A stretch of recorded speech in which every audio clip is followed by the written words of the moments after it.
Right. Yeah. Hi, Mary. Hi, Bob. How are you? Good. How are you? Pretty good. Well, you're pretty. I don't know.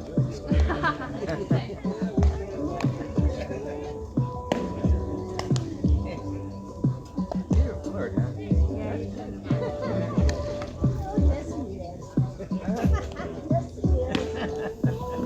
I am a little in my own right. Not quite as forward as you. Oh, yeah. It's a legitimate situation. That was that dollar. So, both teams have the same plan.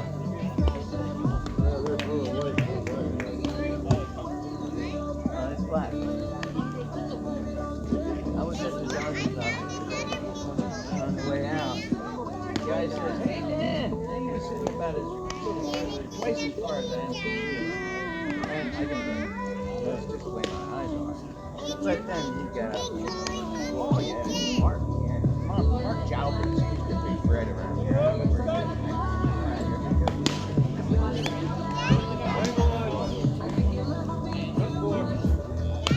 Yeah, I have I wanted to check.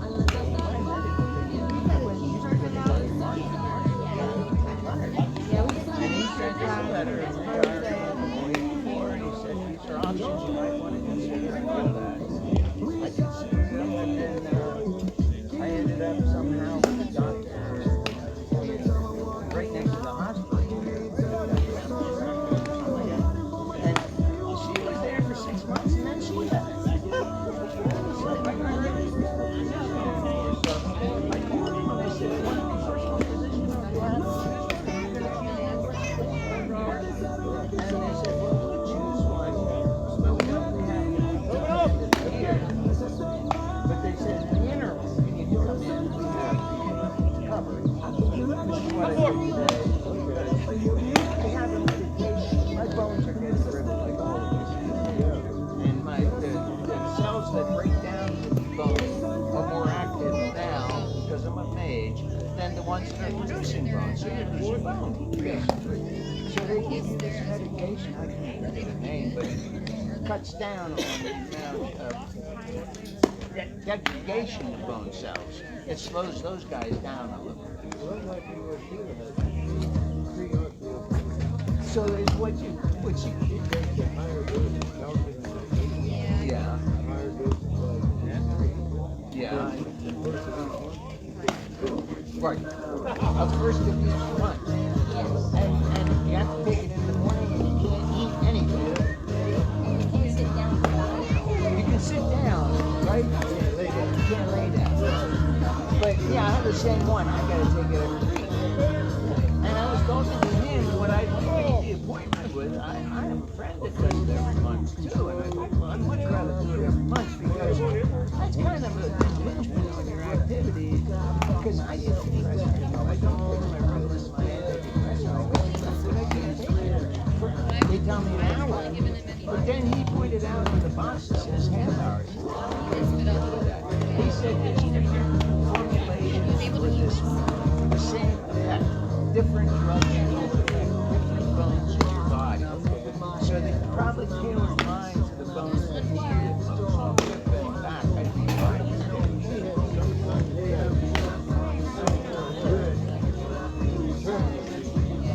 Yeah, bone density. Probably, yeah. Yeah, I had that too, and that's what mine had a -3. There's two scores on that. I don't really understand it, but a -3, -0.3 means that you're losing bone cells faster than you're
Cashtown, but he's now the first base coach. So this one has lashed to third. Lewis with the catch, the throw onto the bag, and the Hagerstown Braves have done it.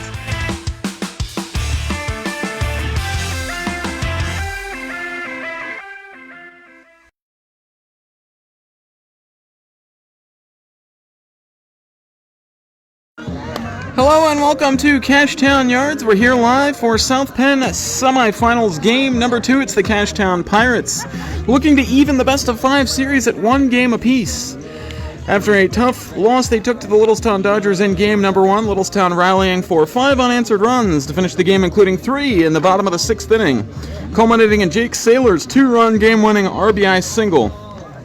Cashtown on their home field now, and it's been a big advantage for them over the years. Meanwhile, for Littlestown, they've won a game at Cashtown this year, part of a doubleheader. Earlier on in the regular season, they split with Cashtown, winning 7-1 in the first game and losing 4-3 in the second game. 7 of the last 8 season series have gone to Cashtown. That means a lot of Cashtown victories over Littlestown in this ballpark, but Littlestown has proven, as recently as a couple months ago, that they can do it here. So we'll have to see what gives with that today. Taking a look at the Littlestown Dodgers lineup here today, it's Trent Copenhaver leading things off. And then number 2 spot in the order will be Wade Linebaugh, the designated hitter. Jake Saylor, the catcher, bats third. Sam Wirtz, the first baseman, batting cleanup. Clint Roach, the third baseman, occupying the 5th spot once again. Jacob Cromer, the right fielder, batting 6th. Brandon Nail, the second baseman, bats 7th. Jacob Engel, the left fielder, bats 8th. And Ben Stevens, the speedy center fielder, rounds out the order. We're eagerly awaiting Cashtown's defensive alignment taking the field here today, and we can tell you they will do so behind Nate Holt. And it'll be Calvin Benevento on the hill for the Littlestown Dodgers. We're so glad that you've tuned in here with us on Fleaflicker Media. It's a festive atmosphere here at the ballpark as we've got people all around lining the field as the Cashtown fans showing up in full force for what they hope is not their team's last home game of the season. Nobody even wants to begin to think about that here in the crowd in Cashtown. They're all thinking positively today. But should the Dodgers win this one here, it'll be a chance to eliminate Cashtown and move to the South Penn Finals on a Saturday. That game will take place in Littlestown at 1 p.m., and we'll have that for you live on Fleaflicker Media. The managers Justin Keith and Eric Ketterman out exchanging the lineup cards, and we're about ready to go here as Eric Ketterman's squad ready to defend their home turf here in game number 2 of the South Penn semifinal series. Holt will take the hill here for Cashtown, and he has 1 appearance on the postseason. For Holt, that was the opener against Frederick, as he pitched 6 innings in that game, giving up just 1 hit, 1 run. It was unearned. 7 strikeouts and no walks against 2/3 of Frederick's regular lineup. A little bit of a patchwork at the bottom, but he really did a good job in that ball game on 7-18 versus Frederick. Littlestown Dodgers have broken their huddle on the right side, their offensive huddle. Not something you usually see from teams, but I don't think we've covered the Dodgers on the road this year except when they were here at Cashtown. And here come the Cashtown Pirates ready to take the field. It's Aiden Julich first out there, and now the rest of the crew here for Cashtown, as the starting pitcher Nate Holt walks his way out to the mound. Take a look at the defensive alignment here for Cashtown. At third base, it's Ethan Ketterman. At shortstop is Wes Coolball. The second baseman for Cashtown is Zach Coons. Over at first base, that's Robert Rohrball. The outfield from right to left for Cashtown looks like this. It's Aiden Julich. In center field is Chase King. And over in left field, the venerable Chris Shackle. Behind the dish, it's the return of Dylan Ed today, who's back in the fold here. We've seen him catch a few times this year. He's been a big clutch playoff performer at the catcher position and with the bat in the postseasons past for Cashtown. And on the hill, it's Nate Holt. We profiled his postseason small slice of action that he's seen here as the opening game starter Taking a look at his regular season stats, he appeared in 9 games. 8 of them were starts.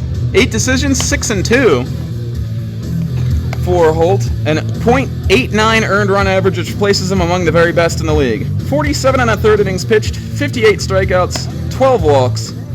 He hit 4 batters, gave up 40 hits, 17 runs, but only 6 of them earned, and his whip was a neat and tidy 110. And we're just about ready to get going here from Cashtown Yards as Trent Copenhaver walks to the box. He has at least 3 bunt hits this postseason for Littlestown. I think it might even be 4, so Cashtown's certainly going to be on alert for that as it's Ketterman in on the last cut of the dirt cutout. And we're ready to go here from Cashtown Yards as it's ball 1 to Copenhaver from Holt, and this titanic matchup of South Penn League Blue Bloods gets a second chapter here in the summer. The kick. That one a called strike to Copenhaver. 1 ball and 1 strike. After Copenhaver, it's line ball moving up to the number 2 spot in the order for Littlestown, as here's the kick and the toss.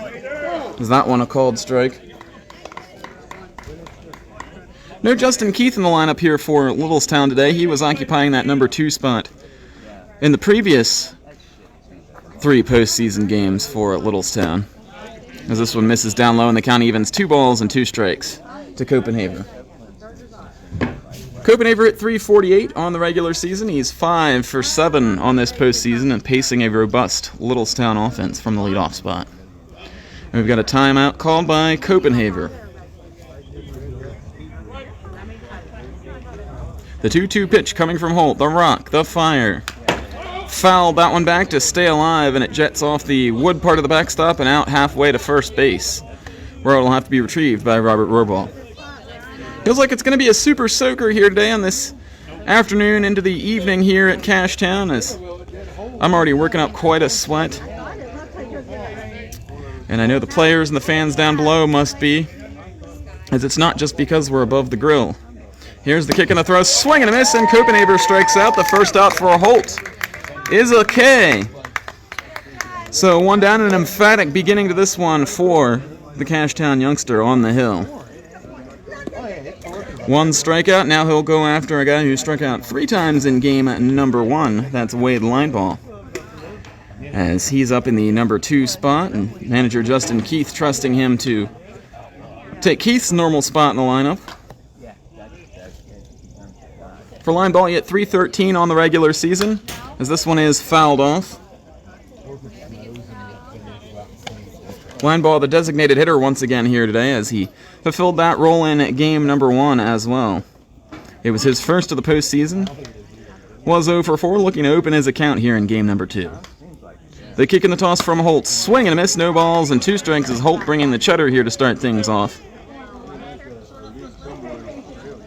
A 5-4 Littlestown victory in game number 1. Cashtown put a 4 spot on the board in the 3rd inning, but it didn't hold as this plucky Littlestown offense fought back. And a check swing from Lineball. It's in the dirt. Dylan Ed's going to have to complete the throw down to first base, and he does. Head high for Rohrball, who's got it, and 2 away here now. Both strikeouts for Holt, who, as we mentioned, struck out 58 and 47 1/3 innings on the regular season, so definitely a strikeout arm. And vying for the South Penn League Pitcher of the Year award, like so many of the other pitchers that we'll see in this series and that we've seen in the playoffs so far.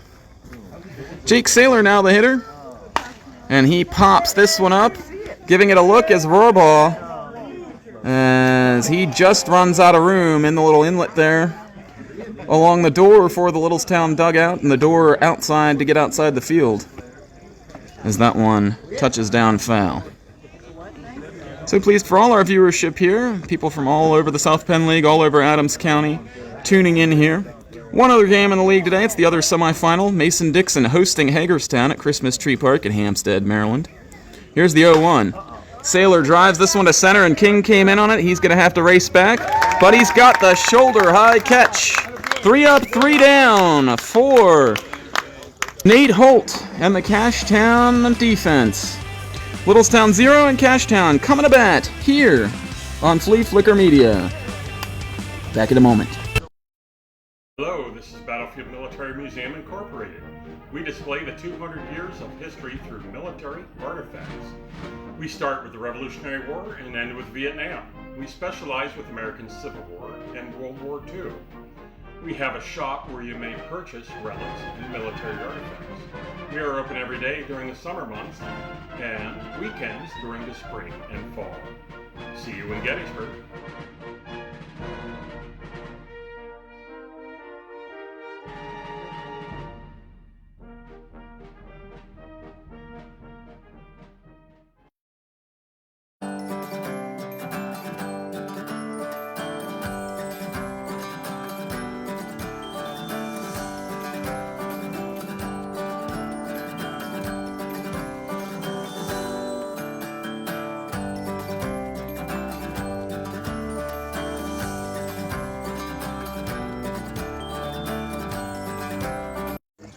Back here for the bottom of the first inning, and we'll take a look at the Littlestown Dodgers defense as they line up behind left-handed hurler Calvin Benevento here today. Glad that we're able to bring one of his starts back to his family up in the northeastern part of Pennsylvania, so they get to see him for the second time here on our airwaves. Sam Wirtz is at first base here for Littlestown today. The second baseman at Brandon Nail. At shortstop for the Dodgers, Trent Copenhaver. And over at third is Clint Roach. In the outfield from left to right, it is Jacob Engel in left. Over in center is Ben Stevens. And over at right field, well, that'll be Jacob Cromer. Behind the dish, Jake Saylor. And on the hill, Benevento, as he'll face Aiden Julich to start things off. For Benevento, he gets a strike to begin things. It's his second appearance of the postseason. As he kicks and delivers this one, humpback liner to first base is Sam Wirtz there for the catch, and 2 pitches and 1 out for Benevento. So for Benevento on the postseason, 1 inning pitched for him. He gave up 1 hit, no runs, and struck out 1 as he's working quickly here. As it's strike number 1 to Travis Black, as 3 pitches, 3 strikes from Benevento. Got Julich out, and now it's Black.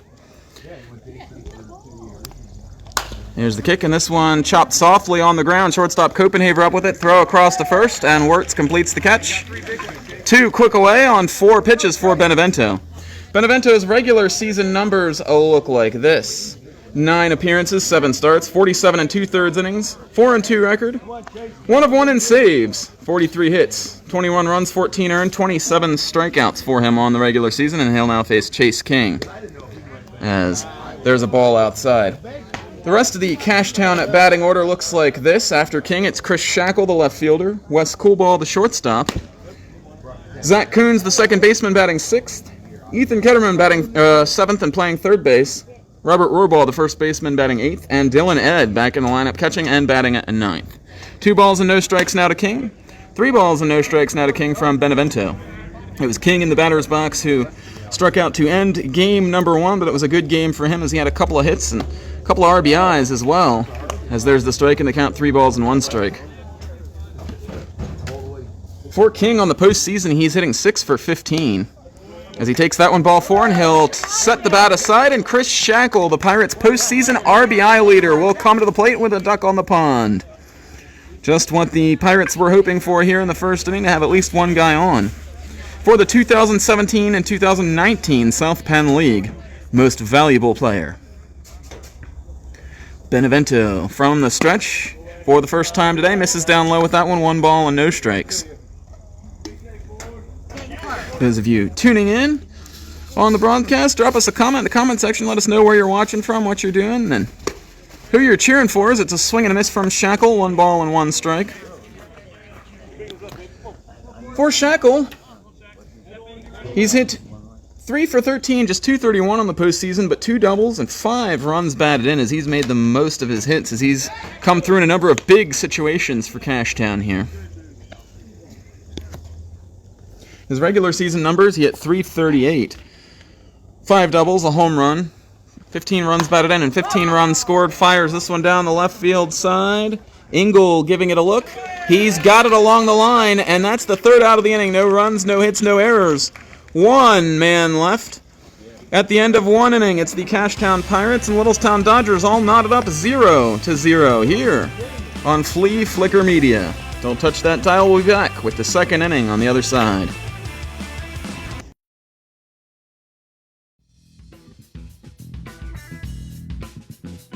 Here at Fleaflicker Media, we so very obviously love sports. It's my goal to sprinkle a little bit of that love back into the community, one live sporting event at a time. Back up the middle. We might have a play at the plate as Keith is throwing home. Safe is Zach Ketterman, and the game is tied.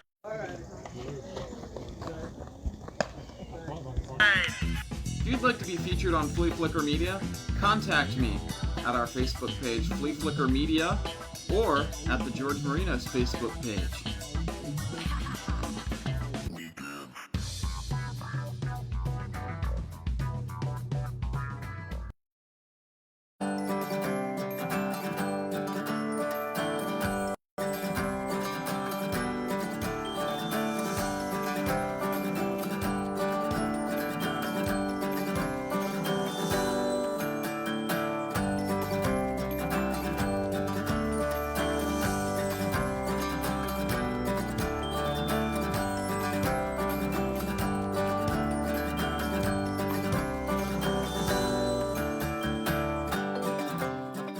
Hello, this is Battlefield Military Museum Incorporated.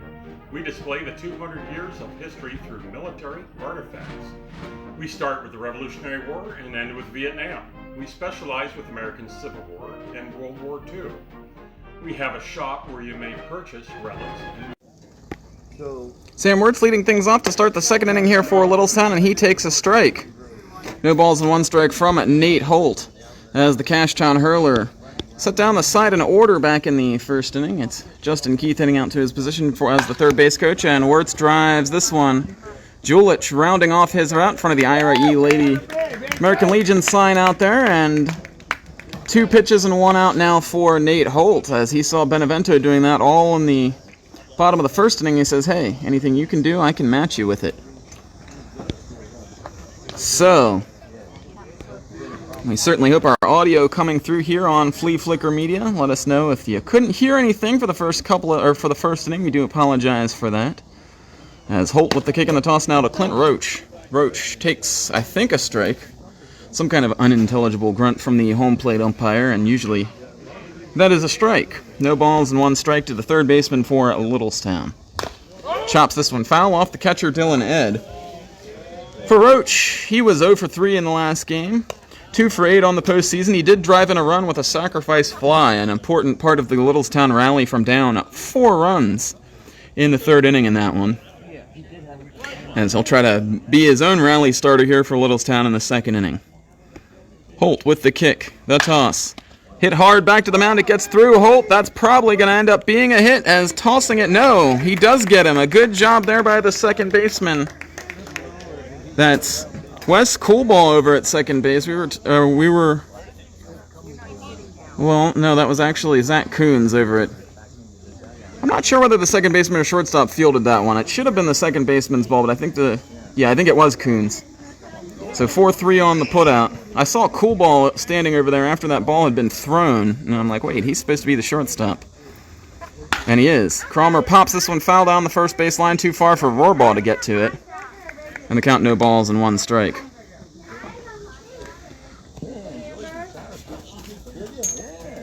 Cromer 4 for 9 on the postseason, a pair of doubles for Littlestown, including 1 in the last game. They left him out there, though, after his leadoff double. I think that was the 4th inning of Tuesday night's ball game. Holt with the kick in the toss. That one misses up and in. 1 ball and 1 strike now to Cromer.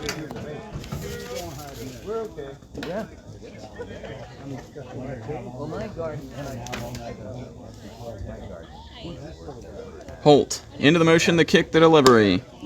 Catches the zone to Cromer for the first time here today, and the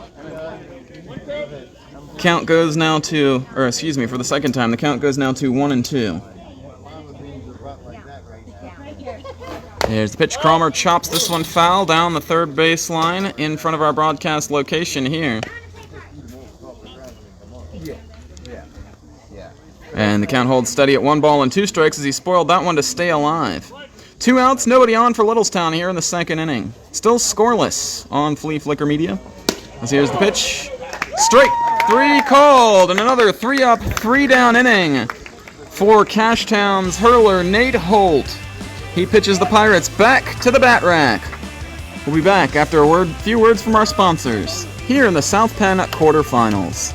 Don't touch that dial, folks.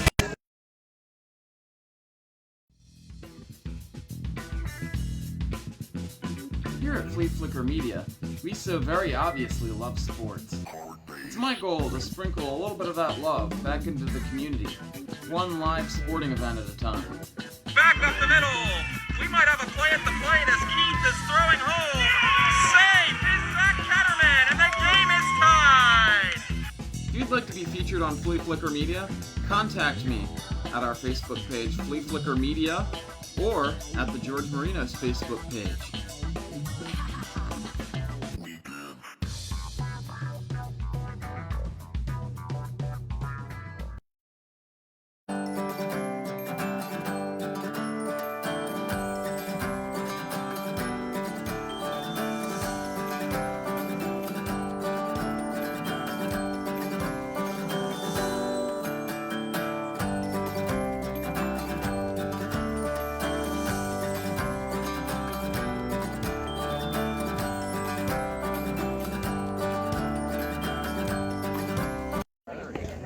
Wes Coolball to the plate, leading things off here in the bottom of the second inning. As it's Calvin Benevento delivering a strike number 1. Coolball was the pitcher of record on the losing side in game number 1 as he came in out of the bullpen. Did a good job in his first frame of work protecting a 2-run lead, but then with the help of a defensive miscue saw 3 runs come in to score in the 6th, and he was saddled with a blown save and a loss. As he pops this one up down the left field line. Coming in to haul that one in is Engel for out number 1.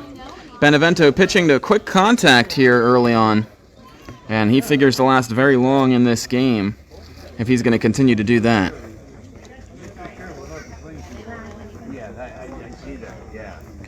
Zach Coons to the dish now. For Cashtown's second baseman, he's just 2 for 11 on the postseason, but has batted in 4 runs. Takes a strike. Home on three. The regular season for Coons, 7 for 31, but came up with hits at big times. 2 walk-offs included in that as a ground ball. In the hole, Copenhaver bobbles, throws across to first. Not in time.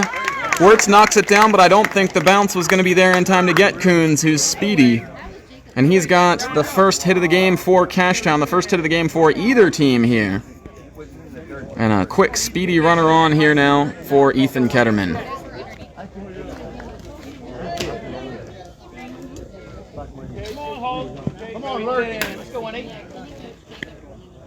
Ketterman had 2 hits in the clinching game against Frederick on Sunday. Looking to get back on track here now as he fouls this one off.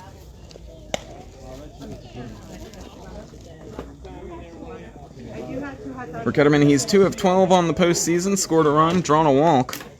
He's behind in the count, no balls and 1 strike here now.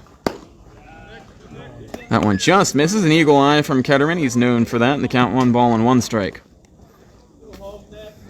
Coons at first with the first hit of the ball game. 1 out, 1-1 the count. Here's the pitch. Ketterman lashes this one to third. That's the spot that he's found all throughout the postseason for hits. Each one of his 3 hits has gone through that spot in the infield.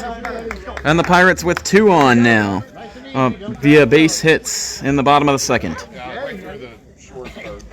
Ketterman exchanging his equipment there with the first base coach for Cashtown, and he'll get ready to run the bases with Robert Rohrbaugh at the plate. He's looking down to third for his sign, but with 1 out here in his batting pedigree. Easy for me to say. Batting pedigree, I would doubt that the sacrifice is on here. Kicking the toss, that one I called strike to Rohrbaugh. Rohrbaugh, as many of you who have tuned in frequently may know, he reached AAA in the Seattle Mariners system, a professional baseball pitcher, but found some life here in a second wind in the South Penn League as a hitter. Playing first base here in this series the last couple nights. First time we've had the pleasure of seeing him do that. As this one misses down low, 1 ball and 1 strike. As Benevento continues the trend of trying to get the Cashtown hitters to chase after getting at strike 1. And they've helped him out a number of times and done so. Here's the 1-1 pitch. Sent skyward by Rohrball. That one won't leave the dirt.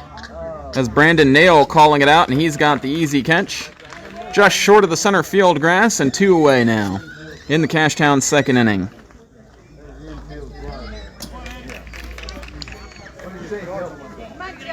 Benevento family tuning in here and watching, let us know if you're enjoying watching a Calvin pitch here today. As a matter of fact, anybody tuning in here, Cashtown fans, Littlestown fans, let us know.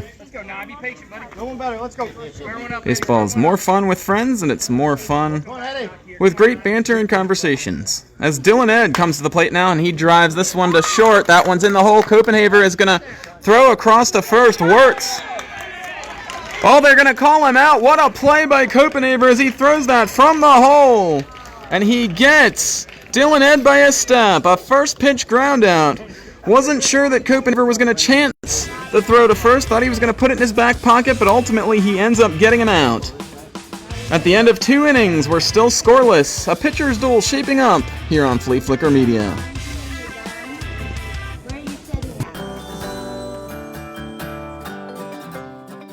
Hello, this is Battlefield Military Museum Incorporated. We display the 200 years of history through military artifacts. We start with the Revolutionary War and end with Vietnam. We specialize with American Civil War and World War II. We have a shop where you may purchase relics and military artifacts. We are open every day during the summer months and weekends during the spring and fall. See you in Gettysburg.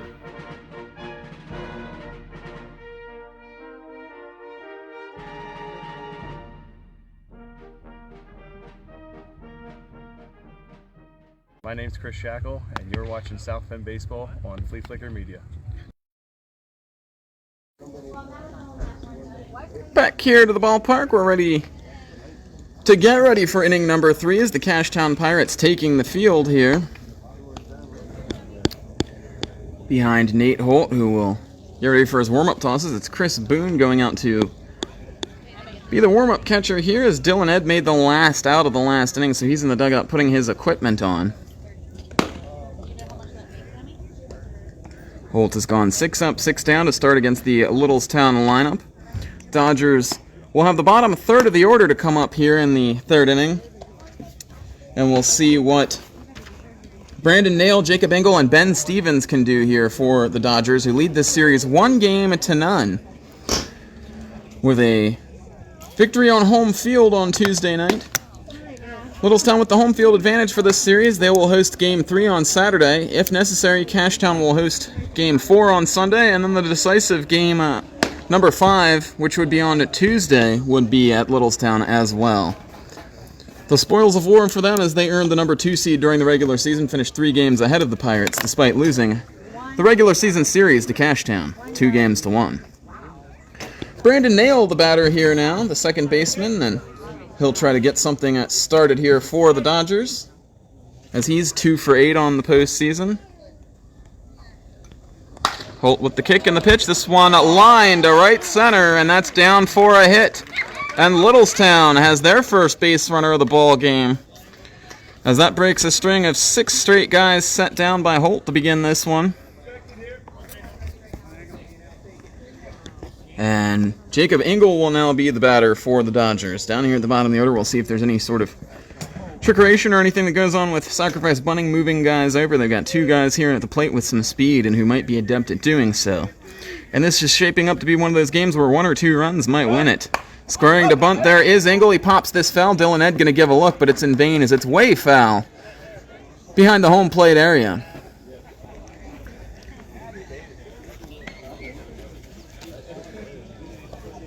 Engel, 2 for 5 on the postseason. He hit .236 on the regular year, as he did not make the start in game number 1 against Cashtown, but he did the 2 games against Brushtown, as Littlestown swept the Bulldogs to get here to this series. Squaring to bunt again, he puts this one down nicely down the third base line. Ketterman's going to have to hurry, throw across to first. Oh, they're going to call him out. Well, we'll have to take a look on the replay after this one's over. We don't have an instant replay feature here on Fleaflicker Media quite yet. But it looked like the foot might have been on the bag as the ball got there. They call him out either way. A close enough play that We couldn't really tell one way or the other, and Ketterman a nice job hurrying the ball over there to get the out against a speedy batter. So Engel, not quite what he was looking for, but he gets it done. It's the sacrifice, which is what he was initially looking for, but once he busted it down the line like that, he wanted the hit. Runner in scoring position, 1 out, and Ben Stevens will be the hitter.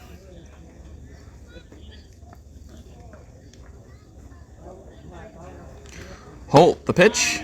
That one misses down low to Stevens. 1 ball and no strikes. He's looking down to third base for the signs from Justin Keith.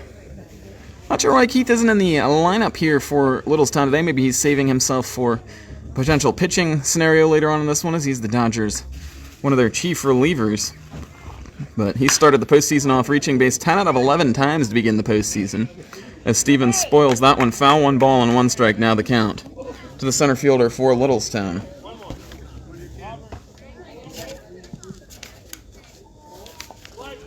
Stevens was hit by a pitch and scored the game-winning run in game number 1 out of the 9 spot. Each team's number 9 hitter was hit by a pitch. On Tuesday at Memorial Field, Holt, the kick to throw, squaring to bunt. He puts one down the first base line. It's a good one. Second baseman's got to cover. This throw goes airborne. Here comes the runner from third. And Nail scores, and Littlestown takes a 1-0 lead on the wayward throw to first. A good job by the second baseman, Coons, as he leaped in the air to get a glove on that one and keep it from going down the right field line. But a good read by Nail as well, as he saw the ball kick away for a moment and said, hey, I can score on this, and he did. Ball didn't get all that far away. Right off the hand from Holt, it looked like it was going to go all the way into the outfield. But the result just about the same, except Stevens still at first, and we'll see how long he stays there. Dodgers strike first, and it's Trent Copenhaver at the top of the order now. Misses up and in, above the letters, 1 ball and no strikes. Copenhaver was a swinging strikeout victim his first time, a lengthy at-bat. I believe it was an 8-pitch at-bat before he got set down, I think, on one of the secondaries for Holt, as there's a pickoff throw back to first. For the time being, that run will be unearned, as the extra 90 was taken on the throwing error to first by Holt. And Littlestown with the first one here today. 1-0 pitch coming from Holt to Copenhaver. Fouls this one off, 1 ball and 1 strike. You'd think both these teams have somewhere to be tonight, as they're both swinging early and often in counts here today.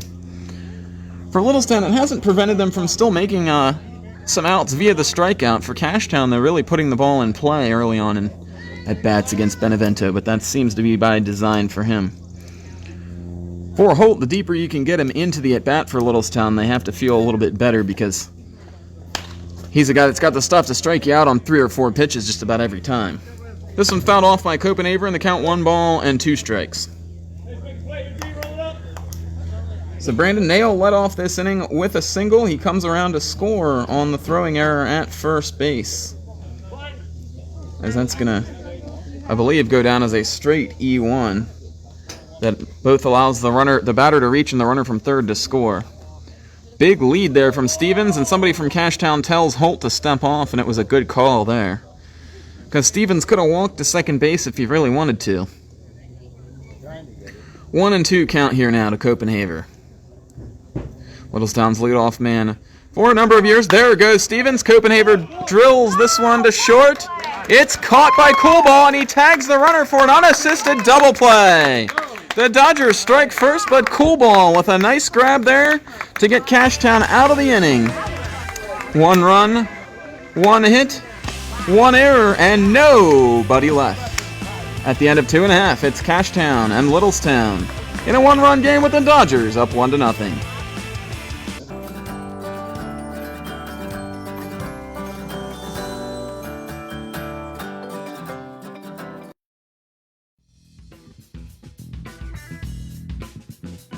Here at Fleaflicker Media, we so very obviously love sports.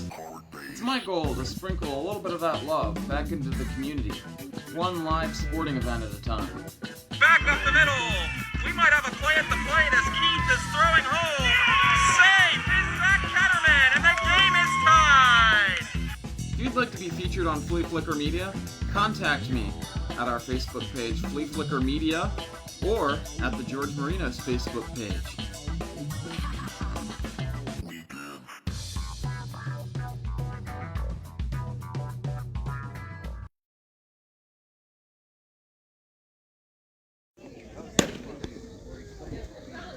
Lots of great moments still to come in this one here today, and we hope lots of great moments still left in this series. Cashtown Pirates certainly hoping it'll be a lengthy series. After dropping the first game, Littlestown would like to get this thing over as soon as possible, but when these two teams meet, it figures to not be a sweep, and to very well be a series that could go the distance. As Aiden Julich will lead things off here for the Pirates in the bottom of the third inning. He squares the bunt, this one back to the mound. Benevento there to scoop it up, throws on to first, and they got him. One pitch, one out for Benevento. And he continues to roll here early on in counts as Julich saw all the bunts that the Dodgers were trying to put down and said, hey, let me try something like that. Got it too close to the pitcher, and Benevento makes a pretty routine play for the lefty with the wheel and throw to first. It's Travis Black now the batter. That one called a strike. To the Cashtown Pirates number 2 hitter, he's 0 for 1 on the day. Black, a 2007 graduate of Gettysburg High School. No balls and 1 strike. Benevento the kick, the throw. Chopper to the left side, it gets past Roach. Copenhaver with the throw across. Sam Wirtz with the play. 6-3 on the putout, and 3 pitches and 2 outs once again here. Similar to how Benevento went through the top of the Cashtown order to begin the ball game. As he got Julich and Black on 4 pitches that time, he gets them on 3 pitches here. Working with the lead now, and that's got to give a pitcher some supreme confidence, is Chase King the batter. He takes a ball. Well, those guys in the Littlestown dugout liked the spot of that one, but rolled just a bit low, 1 ball and no strikes. 2 balls and no strikes to King, who walked on 5 pitches his first time, and Benevento has thrown 6 of 7 out of the zone to this particular batter. This one hit to the right of the mound. Down on it is Nail. He bobbles. Throw across to first. They still get King by quite a fair amount, as the ball was hit pretty hard, a 1-hopper to the second baseman. 3 up, 3 down for Benevento. He does it on 6 pitches. We're rolling along here on Fleaflicker Media. 1-0 Littlestown as we go into the 4th. Back in a moment with some more high-flying baseball action. Hello, this is Battlefield Military Museum Incorporated. We display the 200 years of history through military artifacts. We start with the Revolutionary War and end with Vietnam. We specialize with American Civil War and World War II. We have a shop where you may purchase relics and military artifacts. We are open every day during the summer months and weekends during the spring and fall. See you in Gettysburg.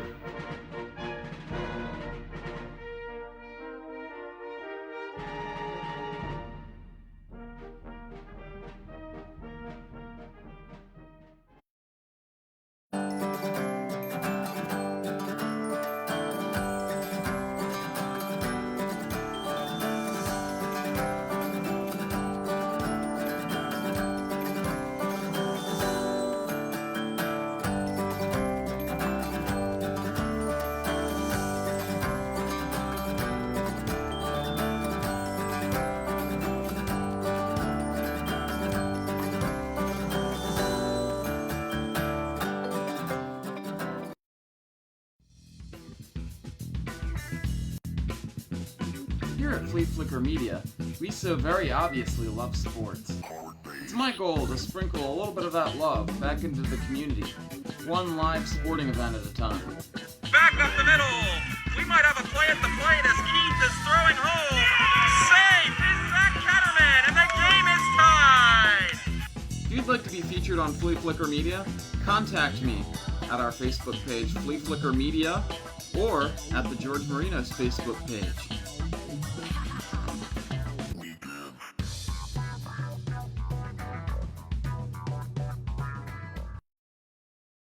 Littlestown Dodgers have made it to the middle innings with the lead. No balls and 1 strike. The count to Wade Lineball as he fouls another one off. He's fouled the first 2 pitches from Nate Holdoff.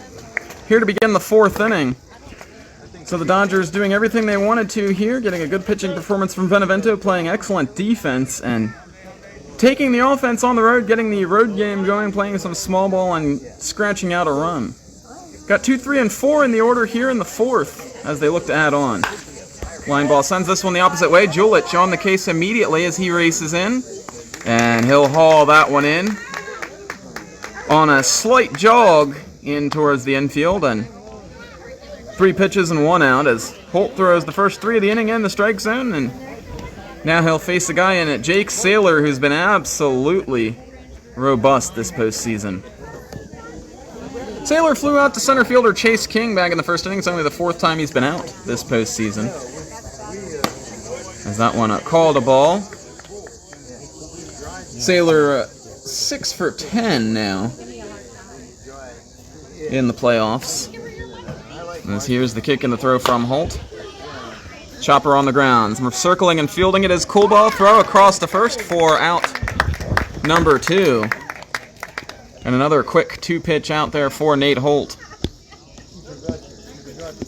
As he's using his middle infielders. He's even using his third baseman, his first baseman. He's using all of his infielders here.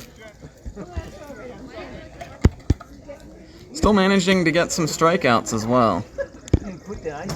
As Sam Wirtz now will try to keep the inning alive. Strike 1. I apologize, not getting a whole lot of time to build up the stories on these players and talk about things here, as these innings are going quick. It looks like another one, unless that one finds the hole. It does. Sam Wirtz with the second Littlestown hit of the ball game. As officially that bunt play by Ben Stevens has been charged a straight error on Holt back in the last inning. So no base hit and then error. It's just a straight error. And the run unearned for the time being. Always one of the rules I thought peculiar: when the pitcher commits an error, he still gets rewarded by not having any runs related to it as an earned run. And while that makes sense for the offense, for the pitcher, when you make an error, you put yourself in it, so. Roach the batter now, with Wirtz at first, and 2 away. Swing and a miss. Healthy cut over the top of that one, no balls and 1 strike. Roach grounded back to the mound the first time. It tipped off the glove of Holt. Went into the glove of Zach Coons, who threw on the run. Chipper Jones at third base, but doing it at the keystone position across the diamond instead. 0-1 to the Dodgers' third sacker. Jumps away from that one, 1 ball and 1 strike. Clint Roach hit .348 on the regular season for the former Hanover Raider. He has experience playing in the South Penn League Championship Series. There's the kick and the throw. That one misses down low. 2 balls and 1 strike as they appear to be working the inside corner, whether intentionally or unintentionally here.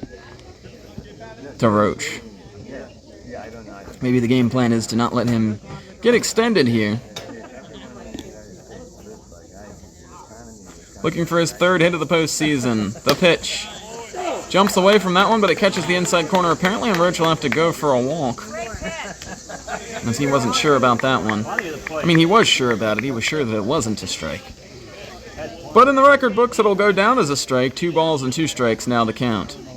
2s are wild, 2 outs. 2 2s on the back of the batter's jersey. 2 balls and 2 strikes. Wirtz creeping a little bit off of first base. Holt with a slide stop, delivering it to the plate. Roach grounds this one to short. That gets through. Having to race and backpedal and pick that one up in left field is Shackle. And the Dodgers have put 2 on here with 2 outs. Pair of singles, giving them now 3 hits for the ball game. And now Cromer to the plate. Been more of a table setter in this postseason for Littlestown, as I believe both his doubles in this postseason were leadoff doubles. I know the one in Game 1 was, and I think the one he had against Brushtown was also a leadoff double. He'll try to get something like that going here with guys on base, as here's the kick and the throw. Cromer sends this one airborne. It's a blooper. Shackle watches as it hangs up a little bit and falls into his glove for out number 3. And the Pirates survive a little bit of a 2-out rally by the Littlestown Dodgers. We're halfway home on the show. Cashtown trailing Littlestown 1-0 here in Game 2 of the South Penn League Semifinals.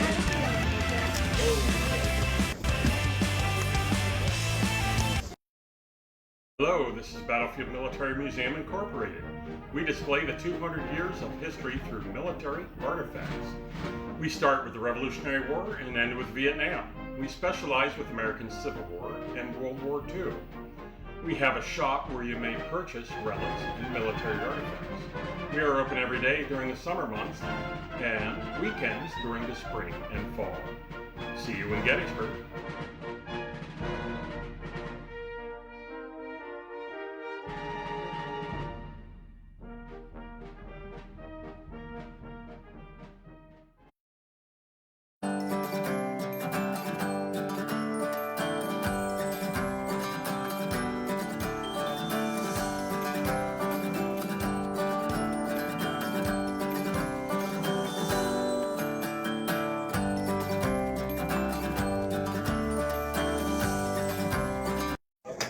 Go! Need a base runner. Go! 4, 5, and 6 in the Cashtown batting order here in the bottom of the 4th inning. Just love it when our Zoom feature doesn't work. Just absolutely love that. I think we got a good picture of a strike number 1 coming in from Benevento anyway, as here's the pitch, and this one fouled off. 1 ball and 1 strike, or no balls and 2 strikes, excuse me, the count to Shackle. Shackle 0 for 1 on the day as he made the final out of the 1st inning. Batting for a second time here now in the 4th inning, and that's never good to have that long of a break between at-bats for your middle-of-the-order hitters because it means the other guys are making outs pretty much in order. That one just misses. 1 ball and 2 strikes, now the count. That one elicited a Ric Flair woo from the Littlestown dugout. 1 ball and 2 strikes as a hush falls over the ballpark for a moment. Benevento, the kick, slings this one, a roller to third. That one gets through Roach. He is hunched over, hands on knees for a moment, so you feel like he thinks he should have made that play. We'll see how it'll be scored, as that was a roller over to third, and we were painting the camera to try to get over there, and I didn't quite see how that one got through. Somebody from the crowd telling him that he needs to get in front of those, and his reaction tells me that he feels he should have made the play, but may very well have been a base hit. Cool ball now the batter. Benevento will pick back on Shackle at first base.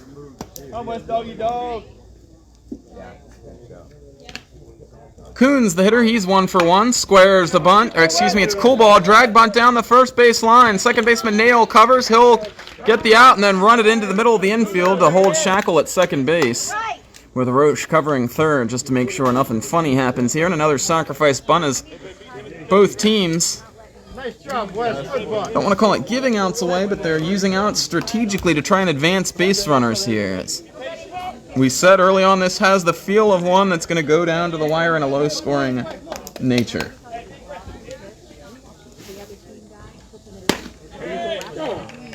There's strike 1 to Coons. Coons is 1 for 1 on the day. It was cool ball before him, and cool ball flew out to the left fielder, Engel, his first time. Coons is 1 for 1. Runner in scoring position, that's Chris Shackle. Coons, everything went except the hands, the body, and everything was going through, but that's why you got to keep the hands slow as a baseball batter. And he holds them back to take that pitch in the dirt.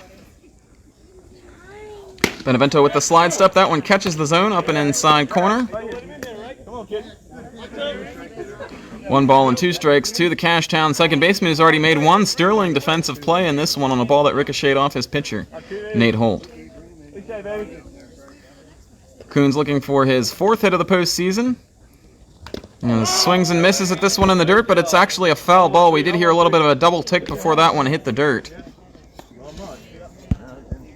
And Coons will stay alive to see another one here. Find a way, 1-3. Come on, kid. Door 2. Door 2. Again, I know a lot of you tuning in here today. Leave us a comment in the comment section. Let's get a baseball-related discussion started here as Coons drives this one to left. Engel chasing. That's going to be hauled in. Shackle's going to tag and go to third on the play. As moving up 90 feet, he's there with now 2 outs for the Dodgers. As Engel on the run spears that one in the corner just before the second foul line, the out-of-bounds line here at Cashtown. just had enough room to catch that one. You don't see a lot of balls down in that corner turn into outs. You don't see a lot of balls down in that corner turn into fair balls either, to be honest. Ketterman, who's gone that way 3 times in the postseason now, including once today, will look for another hit. Grounds this one to third. It bounces up on Roach. It gets away. That's going to be a throw across the diamond, and Ketterman beats it out.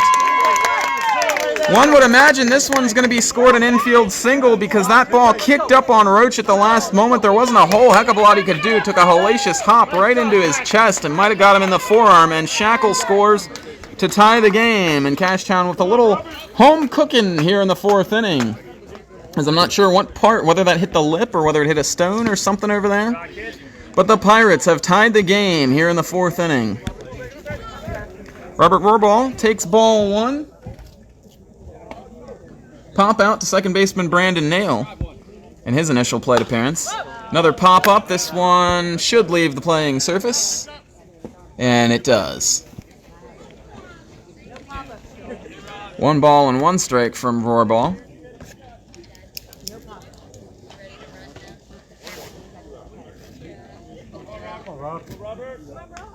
So unofficially in the booth, we're crediting Ethan Ketterman with a single, his second 2-hit game of the postseason here now, in his 5th appearance. Misses outside, 2 balls and 1 strike now to Rohrball. Ketterman the lead from first. He's the go-ahead run. We're down in the 8-9 spot in the Cashtown order with Dylan Ed in the on-deck circle with half of his catching gear on and a bat in his hands. As Rohrball a little late in that one and fouls it off over near the John behind home plate. And the count 2 balls and 2 strikes now. Beautiful, picturesque setting for baseball here right now. 2 outs, 2 balls and 2 strikes. 1-1 game. Benevento the kick, the throw. Just high as Rohrball with an eagle eye on that one, and the count runs full. It'll give Ketterman a chance to get a head start over at first base. And you'll get a live look at it here on Fleaflicker Media. As Benevento brings the hands together, he'll make a pickoff throw back behind Ketterman. And I've always wondered why more pitchers across all levels of baseball don't do that on a 3-2 pitch.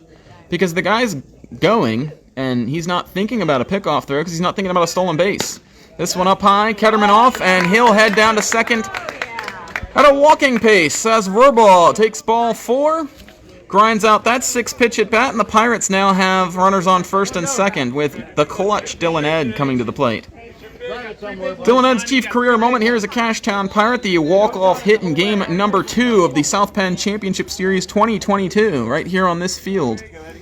Went through the 5.5 hole between third and short to drive home the winning run against Hagerstown and even that series with Cashtown at 1 game apiece. This one just misses, 1 ball and no strikes. A lot of pitches that are not being swung at today are being called balls. I'm not sure whether it's because the pitchers are inefficient or because we're having a little bit of a tight zone here today. Either way, we're starting to see some deeper counts as we get deeper into this ball game. That one clearly misses up high and probably a little bit outside. 2 balls and no strikes to Dylan Ed. Ed, who's making his postseason debut for Cashtown, as he stands in there, takes that one for a strike. 9 for 47 on the regular season, a 191 batting average. Always a tough gig catching, as that can take away from your offensive performance. Here's the pitch. That one misses down and in. 3 balls and 1 strike, and Benevento dancing all around the strike zone here for these last couple of batters. Got a little bit of bad luck with that bad hop infield single by Ketterman. He hit it hard, but Roach in position. It just hopped up on him. Swing and a miss from Ed. A big uppercut on that one. And the count runs full. So once again, the runners will get a head start. It'll be Ketterman from second and Rohrball from first. Ball to the outfield certainly will score Ethan Ketterman. Ball in the gap certainly has a chance now to score Rohrball. The kick, the throw. Swing and a miss, and Benevento gets him out. A big clutch strikeout for Calvin Benevento. The Pirates tie things up here in the 4th. It's 1-1 as we head to the 5th here on Fleaflicker Media.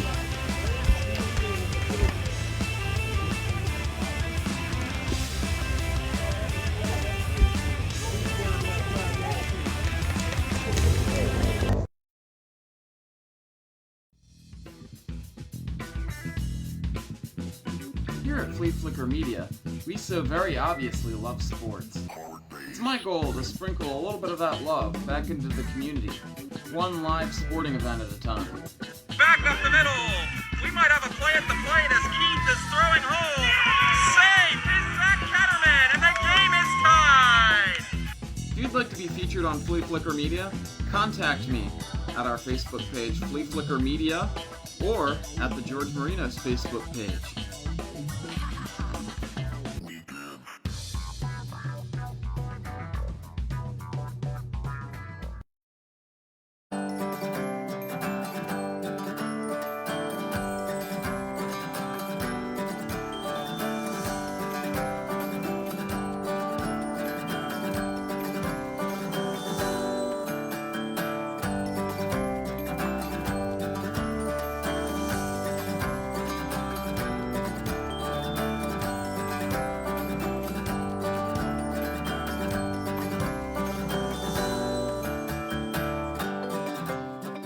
Hello, this is Battlefield Military Museum Incorporated.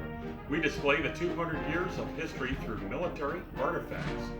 We start with the Revolutionary War and end with Vietnam. We specialize with American Civil War and World War II. We have a shop where you may purchase relics and military artifacts. We are open every day during the summer months and weekends during the spring and fall. See you in Gettysburg.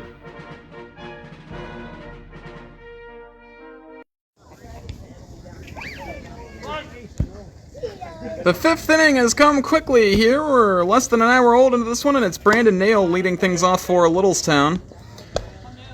In the top of the fifth inning for the Dodgers, as their lead has evaporated, game tied now 1-1.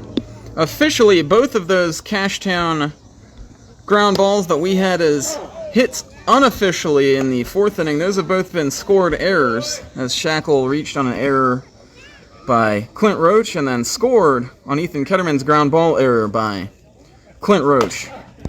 Chopped by Nail to the left of the mound. Holt will take it, run it over to first, and underhand it to his first baseman. Very similar to a ball he hit back to Anthony Lippi in the 2022 semifinal series between these two teams. The classic game number 1 of that series. There's an episode of South Penn and Under 10 that features that series, and we figure to have more episodes of South Penn and Under 10 on the way. As the season winds down here, South Penn and Under 10 takes classic South Penn games and pares them down into under 10 minutes. As Jacob Engel paring himself down to get underneath that one that got away from Holt.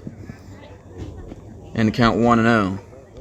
One out here in the Littlestown at fifth, as it's the number 8 hitter for Littlestown, completely fooled by that breaking ball. Boy, that thing was wicked. 1 ball and 1 strike. You go from having one lobbed over your head to one spinning off the outside corner that acts like a frisbee. And such is the life of a batter. Here's the kick and the toss and the 1-1 pitch. Grounded to third. That one just misses the line here. Ketterman was in at third, and it was past him. If it was a fair ball, that would have been trouble for the Pirates. 1 ball and 2 strikes. Ketterman will move back beyond the third base bag here now, not expecting Engel to bunt anymore with 2 strikes in the count. The wind and the toss from Holt, that one fouled off and will stay alive and do it once again here. As Ben Stevens on deck. It was Engel's sacrifice bunt that played huge in the Littlestown scoring rally back in the third inning, as the bottom of Littlestown's order got a base runner for the first time. Slashed to second. Coons up with it. He'll take a pump and throw to first base. 4-3 on the putout. And 2 quickly away here as Holt stalks around the mound here in search of another successful, quick, efficient inning.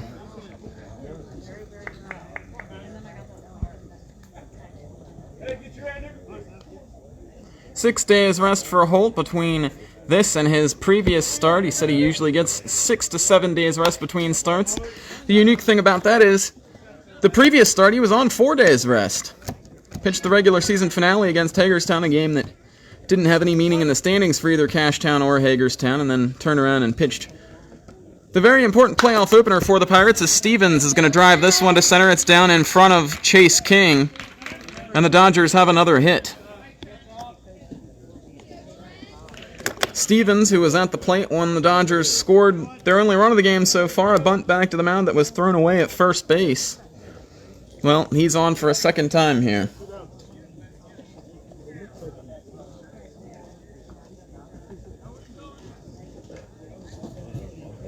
Stevens with the 4th hit for Littlestown. And it turns things over for Trent Copenaver, who's 0 for 2, looking to join the party. There goes the runner from first for a moment. It's Stevens again, and this is what happened when he was on first base the last time. And Holt had to step off there as well. But on the very next pitch, Stevens took off for second. We'll see if that's the case again here, as Holt with the slide step ties up Copenaver with that strike, no balls and 1 strike to count. So glad for all of you that have tuned in across South Penn land, Adams County, and the area beyond to watch this game here on Fleaflicker Media, this classic series unfolding. Time will tell just how classic and timeless this particular one will be.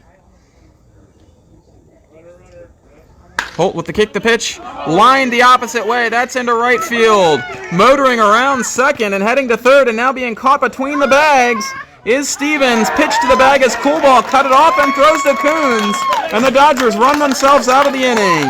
An excellent job right there by the middle infield for the Pirates, as it'll go 9-6-4 on the putout. 5th hit of the game for the Dodgers. They get 2 in the inning. They leave just 1. 1-1 as we head to the bottom of the 5th here in the South Penn playoffs on Fleaflicker Media. We are open every day during the summer months and weekends during the spring and fall. See you in Gettysburg.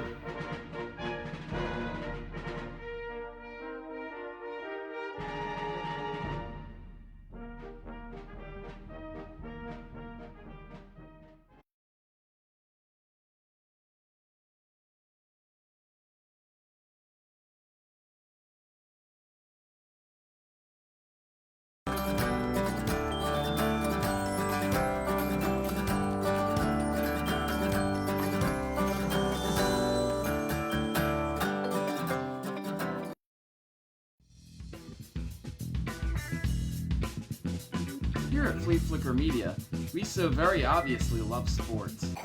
It's my goal to sprinkle a little bit of that love back into the community, one live sporting event at a time. Back up the middle. We might have a play at the plate as Keith is throwing home. Safe is Zach Catterman, and the game is tied.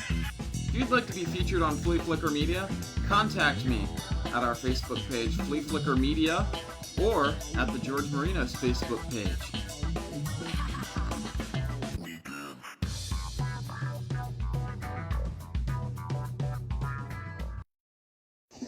Top of the order for Cashtown leads things off here in the 5th, as it's Benevento delivering a picture-perfect strike number 1 to Aiden Julich. Julich 0 for 2 on the day. If you'll remember his last time up, he tried to bunt, but ended up hitting it roughly back to the pitcher, Benevento, as he flirts with the third base line here, but it's foul. No balls and 2 strikes. Julich tried to lay down a bunt his last time, but it went about halfway to the mound, landed in that landing strip between home and the pitcher's rubber, and Benevento there to pick it up and wheel and throw to first for the out. Here's the 0-2 pitch. That one called a ball, 1 ball and 2 strikes.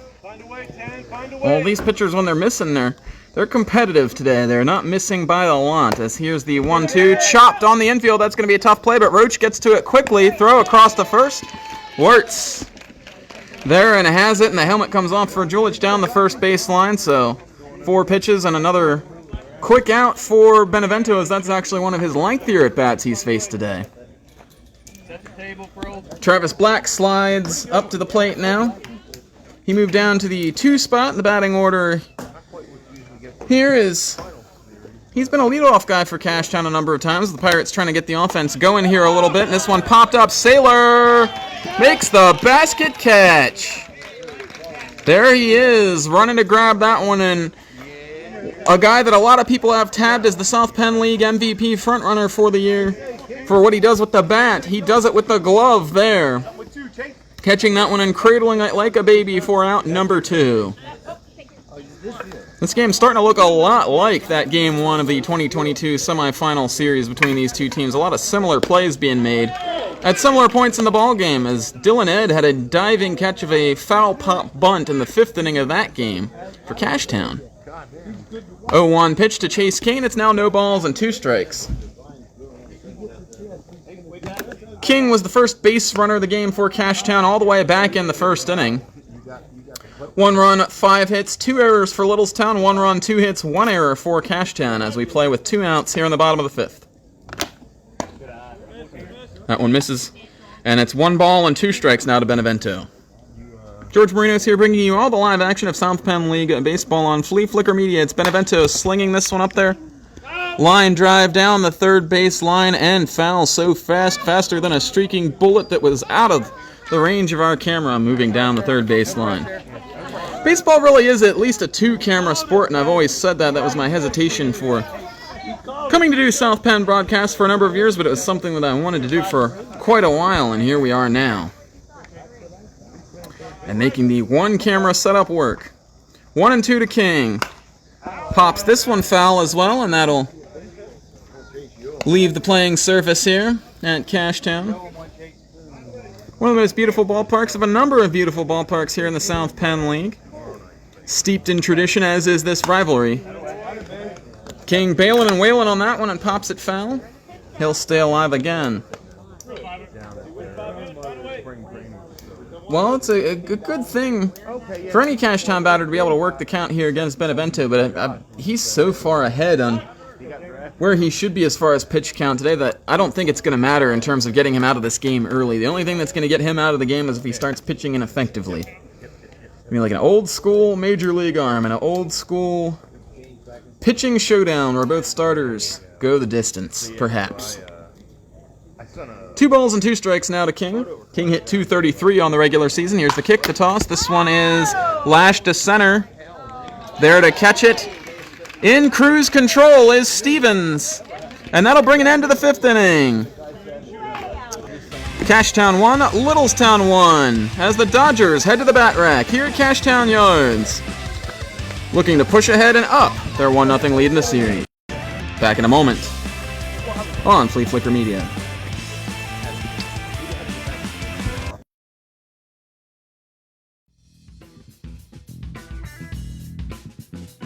Here at Fleaflicker Media, we so very obviously love sports.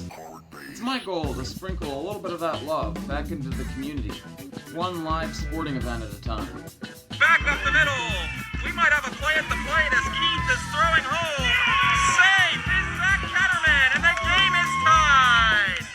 If you'd like to be featured on Fleaflicker Media, contact me at our Facebook page, Fleaflicker Media, or at the George Marinos Facebook page.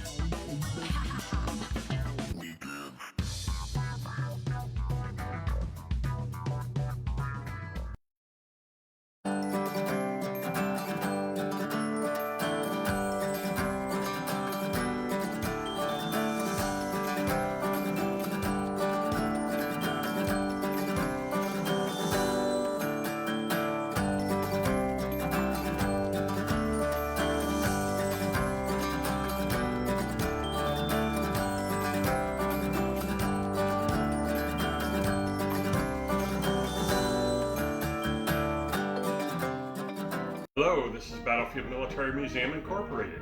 We display the 200 years of history through military artifacts.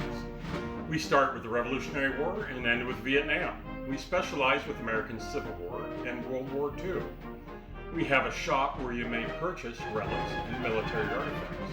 We are open every day during the summer months and weekends during the spring and fall. See you. Back to action here for the top of the 6th inning. We came back as quickly as we could because line ball swung at the first 2 pitches. Actually swung at all 3 pitches as last time. I popped a couple foul and then put one in play. Is that a called strike from Holt? 3 strikeouts for Holt so far in the ballgame. 1 strikeout for Benevento as these teams keeping it rolling. In play, this one popped back to the mound. Holt there to make the fair catch on that little end of the bat shot. And line ball makes the first out here in the 6th. Well, about an hour and 8 minutes into this one here and moving quickly along, and it's a good thing too because the way these pitchers are rolling, we could be here past regulation for a while before either one of these teams can score another one. Jake Saylor certainly a candidate to do that all by himself, as that one a check swing and no swing ruled by the first base umpire. I still think if one of these two teams goes up, starts taking some pitches and showing a little bit more of a patient approach, a rally might get started. This is 1 ball and no strikes the count. This one popped up. It's a silo shot. Racing in is Ketterman. He'll haul it in with one hand. Just in fair territory. If that one hit, it would have stuck and thudded probably right in the grass and been an infield single if it wasn't caught. But Ketterman in there smoothly to get it. J.C. Collins telling his fellow catcher here for Cashtown, a guy that he's mentored on the finer points of the catching position for a while, but he's allowed to come out and catch that one. But definitely a ball that you probably would rather the third baseman to catch, just in terms of him having the easiest glove to catch that with. That one a miss inside to Wirtz. 1 ball and no strikes. Wirtz flew out to right field his first time up and then singled his last time, part of a 2-out rally for Littlestown that ultimately fizzled, as that one misses down low. Well, trying to get a score for you from Christmas Tree Park in Hampstead between Mason Dixon and Hagerstown. They're playing game 2 of that series with Hagerstown up 1-0 in the best-of-5 series. Hit the opposite way. That one's down for a hit over the head of Coons and bounding to Julich in right field. And Wirtz with a pair of hits for a second consecutive game to open the series. He had a total of 2 hits in the series against Brushtown, 2 for 6, which isn't too shabby, but it was one of the lower numbers on his team as everybody was hitting in that series. But 2 hits apiece in each of the first 2 games of this series to raise his postseason batting average exponentially. Clint Roach is the batter. He had a single his last time, too. Put it in play both times, as most Littlestown hitters have done on this afternoon. Wirtz a 2-out base runner over there at first, and Roach jumping back from that one. They're going to say it nipped him. And he tosses the bat away, and he's angrily removing the shin guard as he's on base, but I think he wanted to swing the bat. That's shades of Albert Bell in 1997 with the Baltimore Orioles when he got plunked by a pitch and refused to take first base. Roach not outright refusing the 90 feet as he'll take it.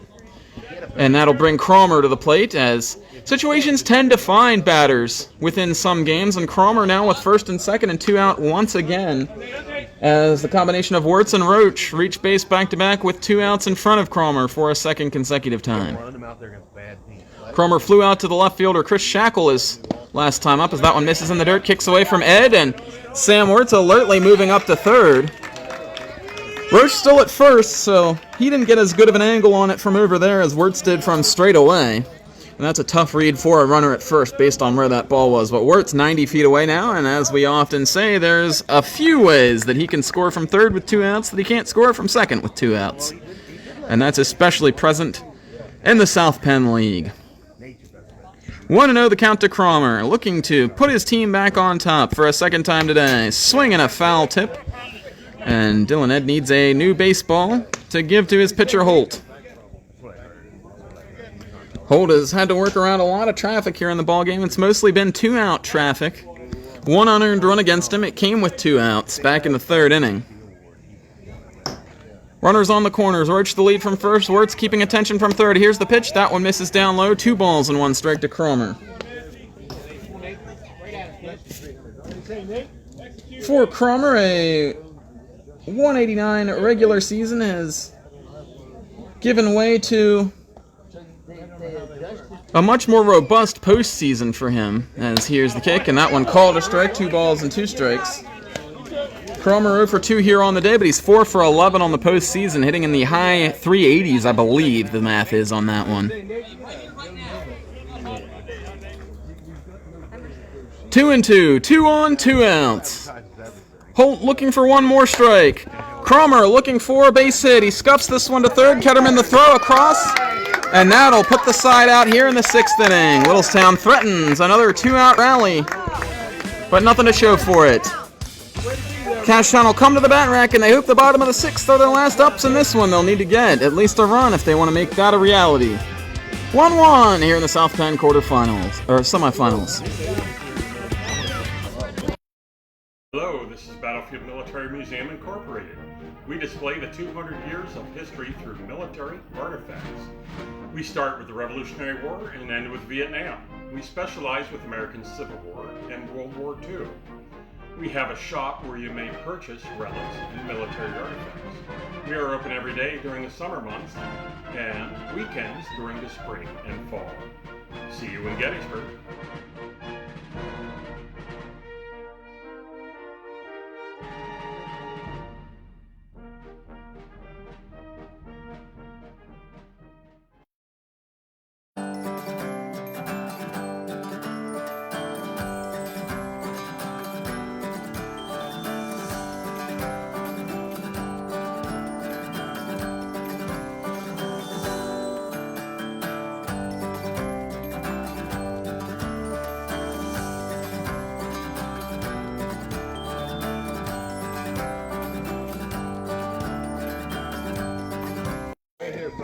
Chris Shackle leads things off for the heart of the Cashtown order here in the 6th, and so many times we've seen the Pirates come through in their last at-bat at home, and if they're going to win this game here today, it will be another last at-bat victory.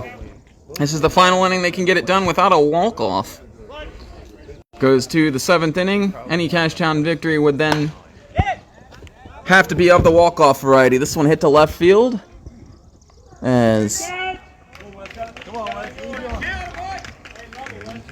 Where in the world was he on that one? I don't see the left fielder. Oh, he's all the way in the corner on that one, as that one went quite a distance there. It looked like Shackle got quite under that one a bit, but that ball went almost, I think, 300 feet in the air. 315 down the line here in Cashtown on that side. It's 300 to right field, so you're going to get more home runs hit, especially to the power alleys here in right field. As Cool Ball trying that side, that one's not going to have enough on it as Line Ball backpedals and hauls it in. 2 pitches, 2 outs here for Benevento, and can he get the contact pitcher's version of an immaculate inning? As Cool Ball is retired for out number 2, and now Zach Coons comes to the plate. He's got one of Cashtown's 2 hits on the day, a single.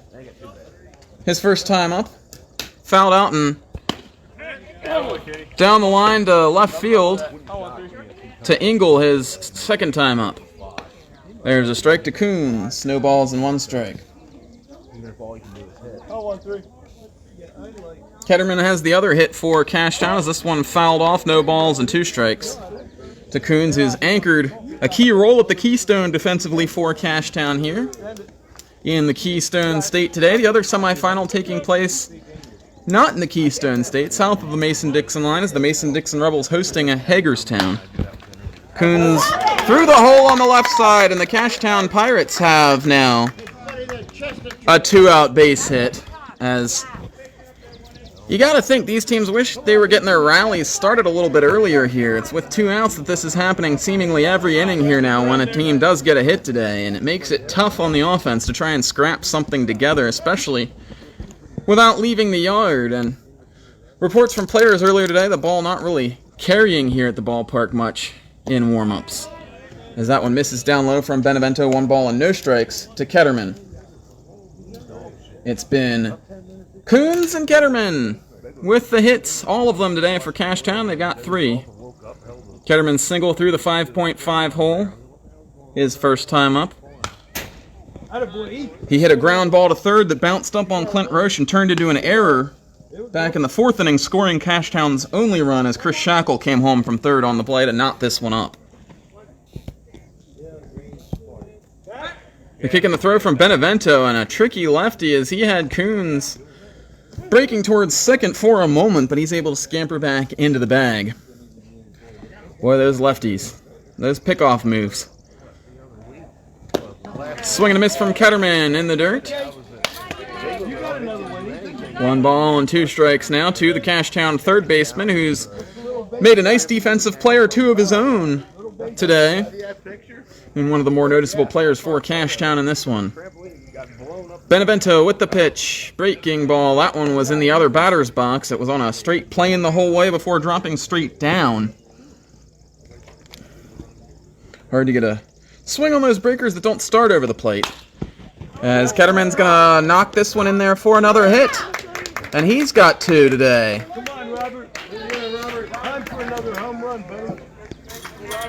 So Ketterman, who we thought had his second hit the last time up, it was ruled an error. He's got his second hit now. And Cashtown now starting to catch Littlestown in hits. Well, they were starting to catch Littlestown in hits. It's 6-4 now, as Robert Rohrball will take his hacks here. Rohrball with the practice swings, popped out to the second baseman his first time and walked his last time up.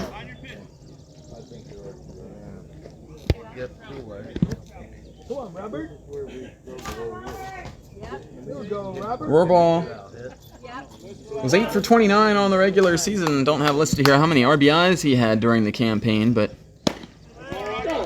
certainly a big spot, and a big spot that a veteran hitter is capable of performing in, as it's no balls and one strike to the first baseman for Cashtown.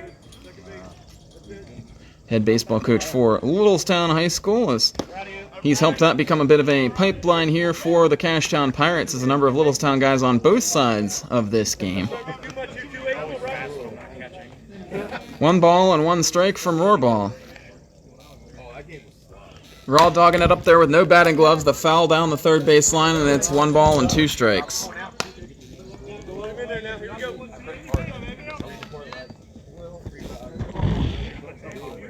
Calvin Benevento trying to work around a little bit of a 2-out trouble here for Cashtown. It's been those same 2 guys in the order that have plagued him all day. Coons and Ketterman with 2-out singles. 1 and 2 to Rohrball. Swing and a miss as he pulled the string on that one.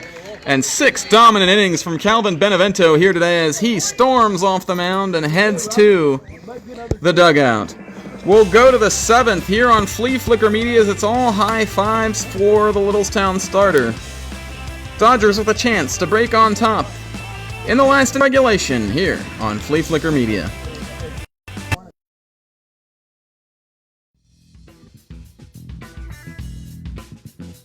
Here at Fleaflicker Media, we so very obviously love sports. It's my goal to sprinkle a little bit of that love back into the community, one live sporting event at a time. Back up the middle. We might have a play at the plate as Keith is throwing home. Safe is Zach Ketterman, and the game is tied. If you'd like to be featured on Fleaflicker Media, contact me at our Facebook page, Fleaflicker Media, or at the George Marinos Facebook page.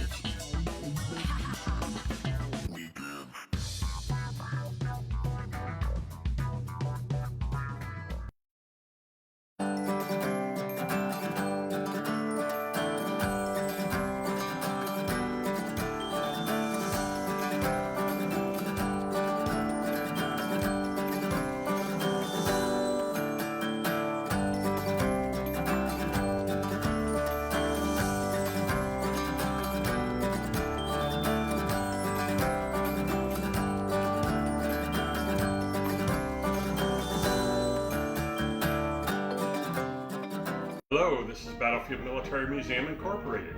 We display the 200 years of history through military artifacts. We start with the Revolutionary War and end with Vietnam. We specialize with American Civil War and World War II. We have a shop where you may purchase relics and military artifacts. We are open every day during the summer months and weekends during the spring and fall. See you in Gettysburg.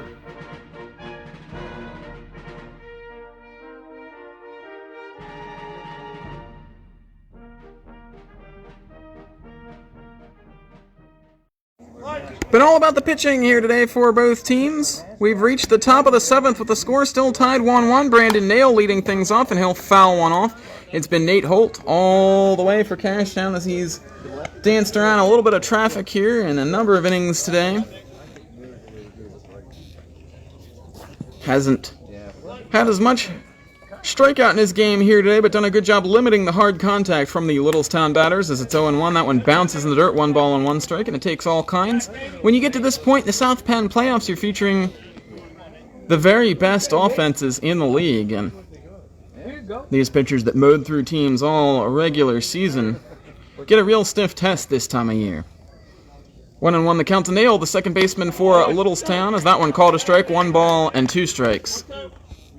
We play 7 here in the South Penn. We're in the 7th right now.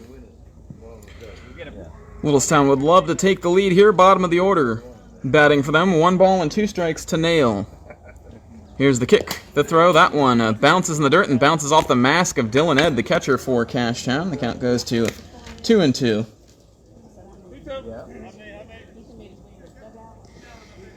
Nail 1 for 2 here today as Littlestown just getting through the 3rd time through their order here. Lashed on the ground to second. Coons stumbles for a moment, but he's up with it. Throws on to first. 4-3 on the putout. And Cashtown and Nate Holt have 1 down here in the 7th.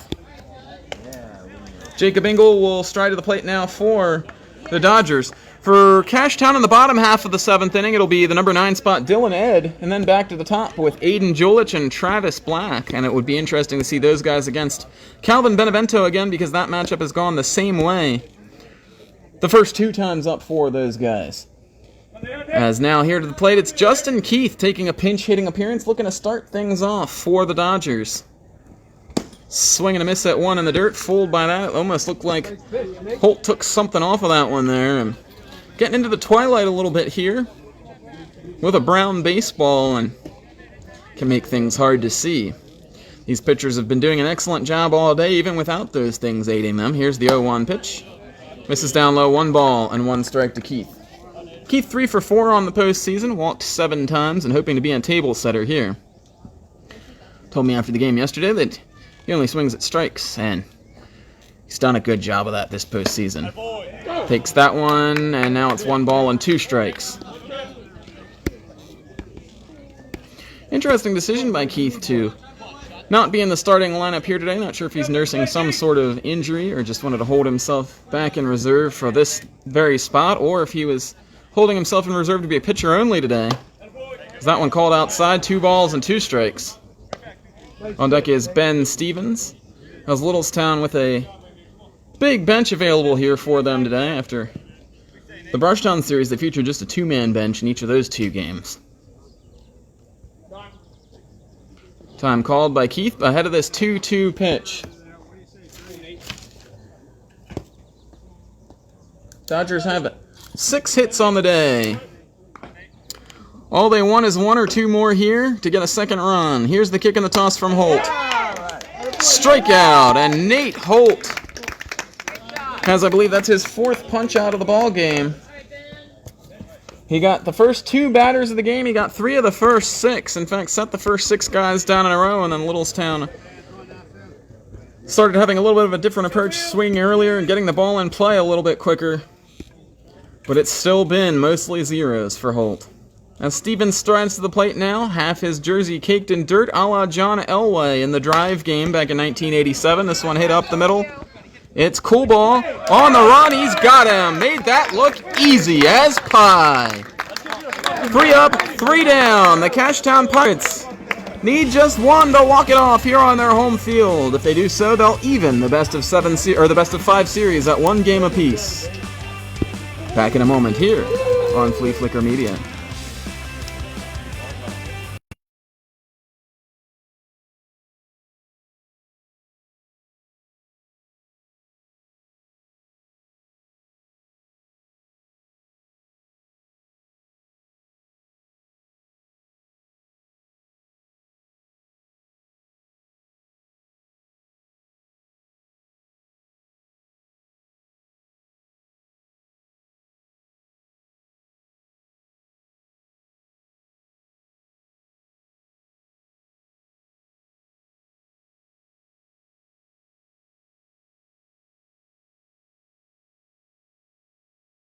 Gettysburg.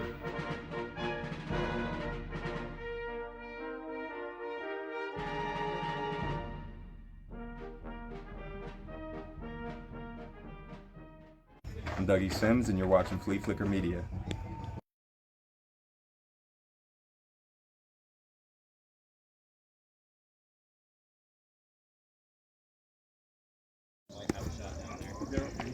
Potential walk-off situation here for Cashtown as it's Dylan Ed walking to the plate here to start things in the bottom of the 7th. As we play 7 here in the South Penn League, the Cashtown Pirates certainly hoping this is the last inning we play here today. Calvin Benevento trying to pitch this one on into the 8th inning. As Dylan Ed drives this one to left center, going, it's up against the wall, stumbling to field it is Stevens, and Ed motoring into second, and the Cashtown Pirates have the leadoff man on here in the 7th. Off the bat, I didn't know exactly how good he had hit that one, but there was a murmur from the crowd. People were standing up from the Cashtown bench and watching the flight of that one, and I thought for a moment maybe this ball could get on out of here to probably the toughest part of the ballpark to get it out of, other than dead center field. That was almost to the center field area of the ballpark. Clatters up against the base of the wall, and now Justin Keith is going to head out to the mound for Littlestown, and we'll see if there's going to be a pitching change here. As Keith out to the mound to talk things over with his crew, the mustachioed Benevento has been the man all the way so far. 6+ innings for him, just 5 hits, 2 strikeouts. Just 1 run for the Littlestown left-handed hurler. Umpire heading out to the mound here, and this pitching conference of utmost importance is taking every second that they can here for Littlestown, as it's back to the top of the order for Cashtown. And they're discussing something that's developing very presciently here for this Cashtown offense, as they've got the runner at second with nobody out. And everybody knows there's a certain way the Cashtown Pirates like to play these situations, so Littlestown trying to do everything they can to keep that from happening. Aiden Julich, the batter, he's already tried to bunt for a hit once today. In a little bit at third is Roach. Wirtz in even more at first. Step off from Benevento and nobody covering at second base. We'll see how Littlestown plans to defend this situation. It's probably going to be a bunt situation here to move that runner over to third for Travis Black. Scoring at the last minute, he bunts through it. Saylor's got to play at second. It skips into the outfield, but diving back into the bag was Ed, and didn't have time to see where that ball was, as the ball looked like it beat him there, but it had to be such a hurried throw from Saylor that it bounces away from Copenhagen, the shortstop, covering. And boy, Ed's life flashing before his eyes there a little bit. That's the last thing you want to do, be a hero of sorts with a leadoff double and then get picked off at second base. They're doing everything they can to keep him close here. Benevento with the slide step. Julich puts this one down. It's a good one. Are they going to have a play at first? Saylor picks it up. No throw, and the Pirates have them on the corners with nobody out, needing just 1 run to tie this series. And it falls on the shoulders of Travis Black now. Black had the big error in the last game that opened the door for Littlestown's winning rally. He'll try to be the guy that powers Cashtown to the victory here in game number 2. We'll see if the Dodgers let him swing the bat. They could opt to put him on to load the bases and get a force at any place, at any base. This one misses outside, and taking second base is Julich. That'll be fielder's indifference, and now first base is open. So now they have less motivation to pitch to King or to Black, but King is on deck, and then Chris Shackle. So a whole world of trouble here for the Littlestown Dodgers. 1 ball and no strikes to Black. 2 balls and no strikes as the infield in all the way around. They cannot allow that runner from third to come home and score. If you looked at WPA, win probability added here right now, and win probability and all that stuff, Cashtown would be firmly in the driver's seat in this situation. Squaring to bunt, he puts it down the first base line. Oh, and he had him, but it spins foul. Ed on the way home, breaking for the plate, and he fouls that one off. It's 2 balls and 1 strike. As you see that one go down the first base line into the grass here at Cashtown. So many times bunts stick in that grass and just roll, but that one had a lot of opposite way English on it, and it spun out of play as Wirtz was trying to field it. Not sure if he would have had to play at home, but it's dicey. 2 balls and 1 strike now, so we'll see what the call is here as Black swings and chops this one foul behind the home plate area. Chase King rushing to pick that one up, and a huge first out here if Benevento can get it. Littlestown scored first all the way back in the 3rd inning. A bunt for a base hit attempt by Ben Stevens was thrown away at first by Nate Holt, allowing Brandon Nail to come home with Littlestown's only run of the ball game so far. Then Cashtown tied it in the 4th inning. Ethan Ketterman hit a hard ground ball to Clint Roach that bounced up on him and allowed Shackle to score. Here's the pitch. Saylor holds that one between the legs here, and the count now full 3 balls and 2 strikes. As that was the game right there. All the momentum of that ball is a speeding bullet, and if it gets past him, they would have had a real chance to score him. Although, the backstop really close here in Cashtown. Here's the slide step. Fouled off by Black once again, and the tension building. Here as Benevento battles for the first out, and Black battles to try and end this thing. Travis Black, 0 for 3 on the day. Grounded out to short, and popped out to the catcher his last time up. Here's the kick, the throw. Chopper on the ground. It's hit to the shortstop, Copenhaver playing in. He'll throw across to first, and Wirtz will make the play and walk it in towards the infield, as staying put at third is Dylan Ed. And the Pirates still have not brought that run home, but now they've got Chase King at the plate, a guy who can really handle the bat here for Cashtown. Infield will remain in for Littlestown, and now they're going to walk Chase King. It's pick your poison here. Deal with the bunting prowess of King, or deal with the clutch MVP-style nature of Chris Shackle, and they choose the latter, as they have the backdoor option of setting up the double play here. As you see the infielders in the middle moving back to double play depth at third. Roach is still in, and Wirtz still in on the dirt cutout, as Chris Shackle stands in there looking for his first hit of the ball game. Chops this one foul down the third base line. Screened by the runner was Roach there a little bit, and Ed had to hop, skip, and jump out of the way of that one. But it's foul. Tension continuing to build here as Shackle is 0 for 3, but he has the lone Cashtowner run on the ball game. 3 for 16 on the postseason now. A pair of doubles, but a single would do it here. As a matter of fact, he's physically incapable of hitting a double or a triple here, because if he gets a hit of any kind, that runner scores from third, that ends the game. Here's the kick, the pitch. That one misses. 1 ball and 1 strike, as Calvin Benevento has battled all the way here for Littlestown. They took game 1 on their home field. If they could go up 2-0 in the series, it'd be absolute gravy for them. Here comes the 1-1 pitch. Shackle checks swing, and the count goes to 2-1, and the wall's closing in a little bit here on Benevento now, as he's going to have to come to the plate if Shackle's not going to chase it. Shackle, a guy who walked more than he struck out during the regular season, 13 walks, just 8 strikeouts during the regular year, although he has half as many strikeouts in much less time here in the postseason. Strikeout, pop-up, double play, grounder, those are the things you're looking for if you're Littlestown. If you're Cashtown, you're just looking to have a play where everybody reaches safely here, and that would end the ball game. Benevento to the belt. Here's the kick, the throw. Shackle pops this one up, and that is going to head out of play.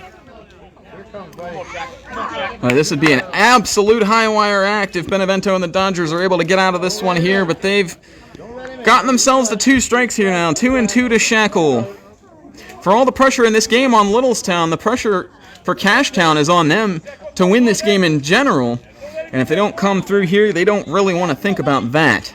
Here's the kick and the toss. Misses in the dirt. Sailor pads that one down with his chest, and it's now 3-2, and we're now one wayward one away from Cashtown walking this one off. A la Andrew Jones in the 1999 National League Championship Series against Kenny Rogers. This one won't send anybody to the World Series, however, but it will go a long way towards deciding this one. Here's the pitch, fouled off by Shackle. And we'll do it again on 3-2. Well, this is why we play, and this is why you watch here on Fleaflicker Media. 2 excellent games have come down to the very wire here to start this series. Everything is advertised between these 2 longtime rivals. Cashtown looking to even things up. Benevento looking to keep this inning alive. 3 balls, 2 strikes, 1 out. Here's the pitch. Shackle hits this one in the air. Is it deep enough? Here's the catch by Stevens. He throws towards the plate, racing in, and scoring is the pinch runner, Colby Hahn, and the Cashtown Pirates are going to take it 2-1. Cashtown walks it off, and look at those players racing out of the dugout to greet their pinch runner and their hitter, the hero, Chris Shackle, in this one. As the Pirates take it 2-1, they even the best-of-5 series at 1 game apiece. And we now know that Game 4 will be absolutely necessary here Sunday in Cashtown, and we're set up for a long, epic clash between these 2 titans of the South Penn League. Shackle got that one at medium depth, enough to score the run. And Hahn, who ran for Dylan Ed at third base, comes home sliding in to score. Ben Stevens gave it one heck of a go from the outfield, but Just asking a little bit too much of him there as that throw takes the catcher Sailor up the line and opened up home plate for Hahn. So Hahn, the starting pitcher in game number 1 for Cashtown, the winning run scorer in game number 2, as Cashtown with yet another walk-off victory here at Cashtown Yards. We'll take a break. We'll be back with a player of the game interview here for Cashtown, and then we'll be having a recap of this one as the Pirates take it 2-1. Back in a moment here on Fleaflicker Media.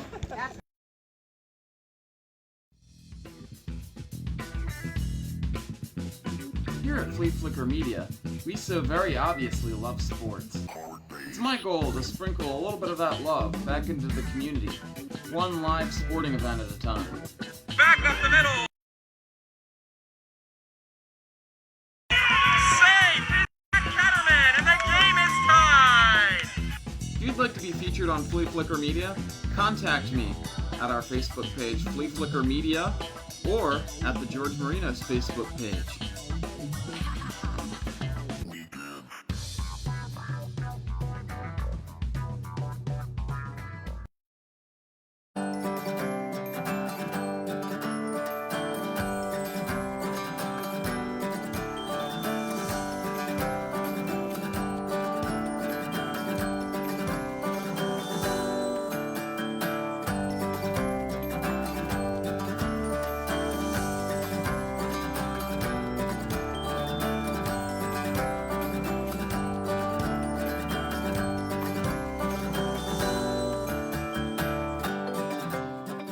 Hello, this is Battlefield Military Museum Incorporated. We display the 200 years of history through military artifacts. We start with the Revolutionary War and end with Vietnam. We specialize with American Civil War and World War II. We have a shop where you may purchase relics and military artifacts. We are open every day during the summer months and weekends during the spring and fall. See you in Gettysburg.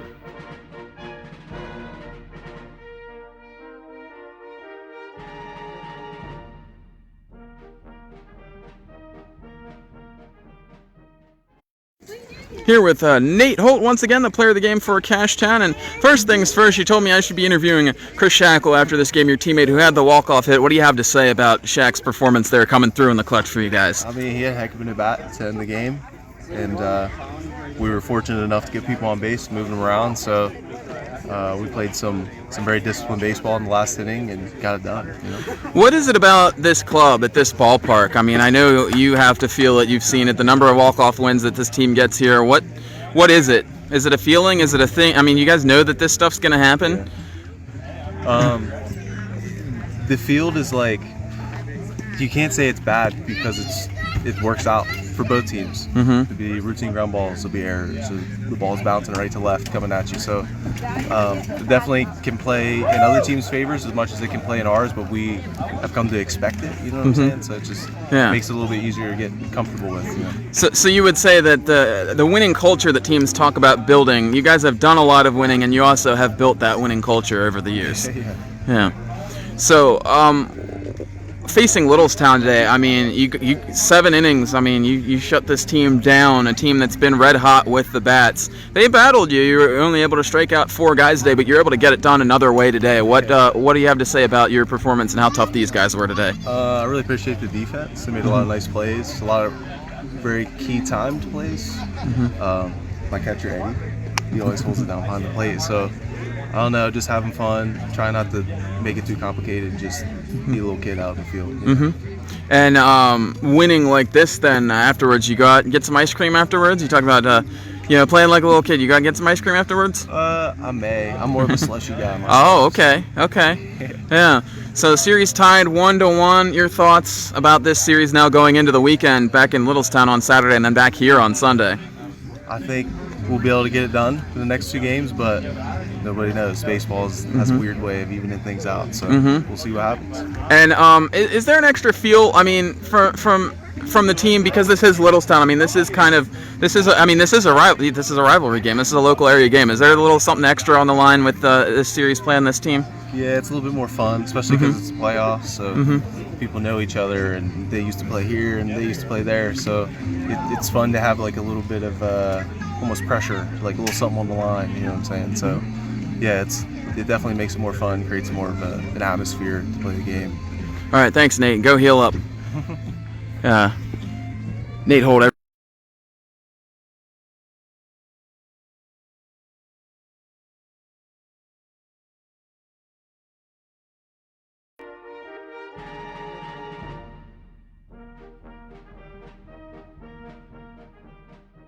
My name's Chris Shackle, and you're watching South Penn Baseball on Fleaflicker Media.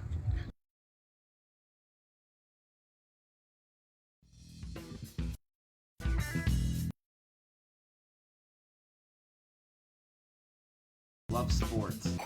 It's my goal.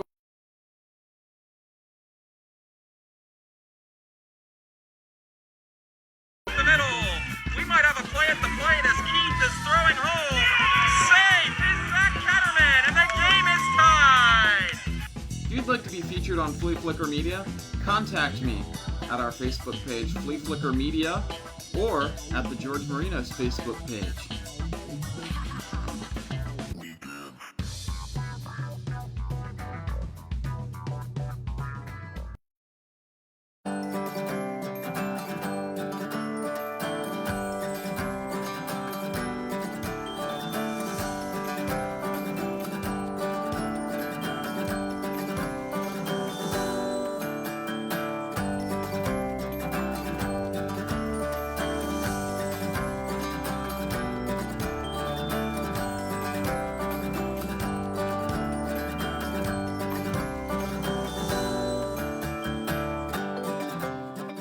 Hello, this is Battlefield Military Museum Incorporated.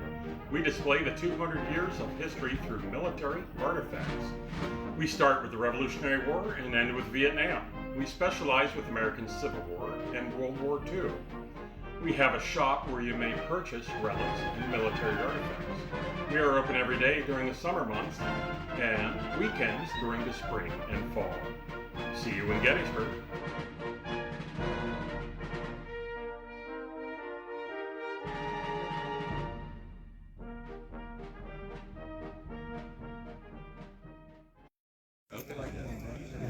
Back here at the ballpark in Cashtown, George Marinos here to wrap this one up on Fleaflicker Media. It's the Cashtown Pirates taking it 2-1 to even the best of 5 series, 1 game apiece with the Littlestown Dodgers.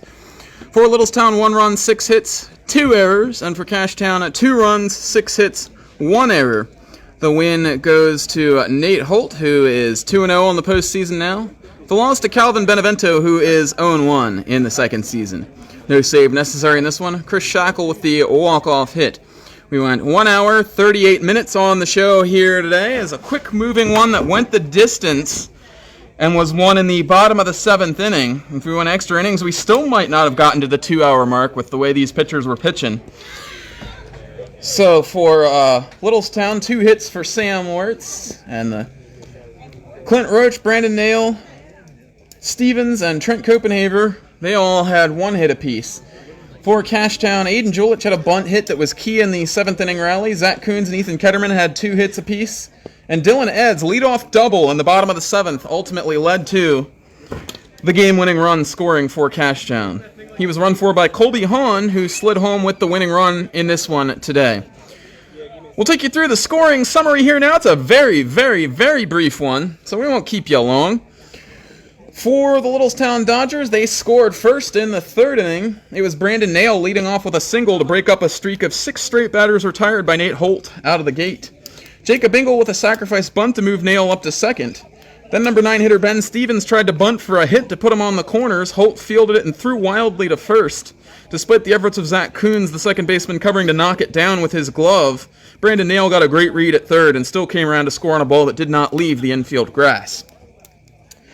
And then after that, Holt was able to recover and retire Copenhaver to get out of the jam, with the game just at 1-0. And that was big for Cashtown as they came to bat in the bottom of the 4th inning. As Chris Shackle led things off, he dribbled a ball through Clint Roach at third base, rolled an error, and Cashtown was off and started that inning. Wes Coolbaugh with a sacrifice bunt to move Shackle into scoring position.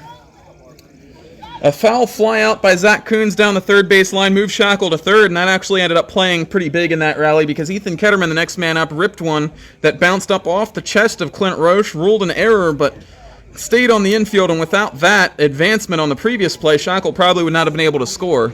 He comes home to tie it at 1 in the 4th inning.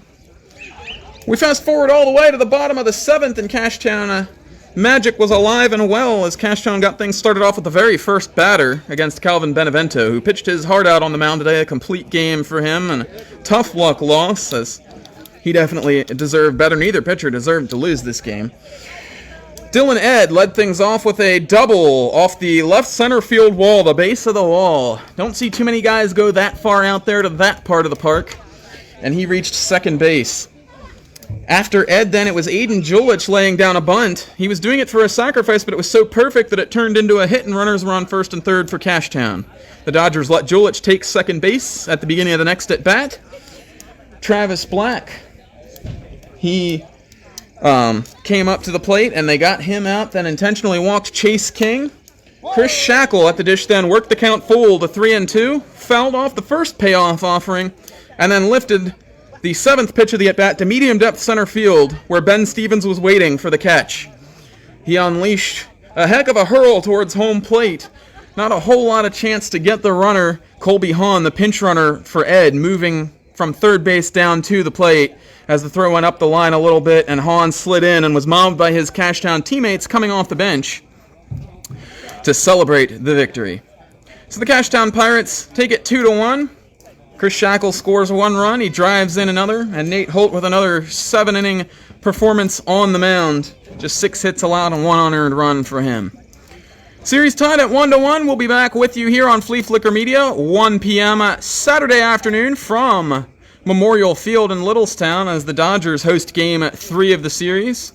A pivotal matchup as whoever wins that one will take the lead and face a potential clinching scenario back here in Cashtown in Game 4 on Sunday. And we'll have that one for you as well, a 1 p.m. start. So it's come time of the evening for us to leave you here now. For all my stat guys in the truck, all my technical support, everybody that's helped me out through the season, this is George Marinos signing off for Fleaflicker Media. Have a good evening, everybody. Cashtown 2 on Littlestown 1. Series tied 1-1.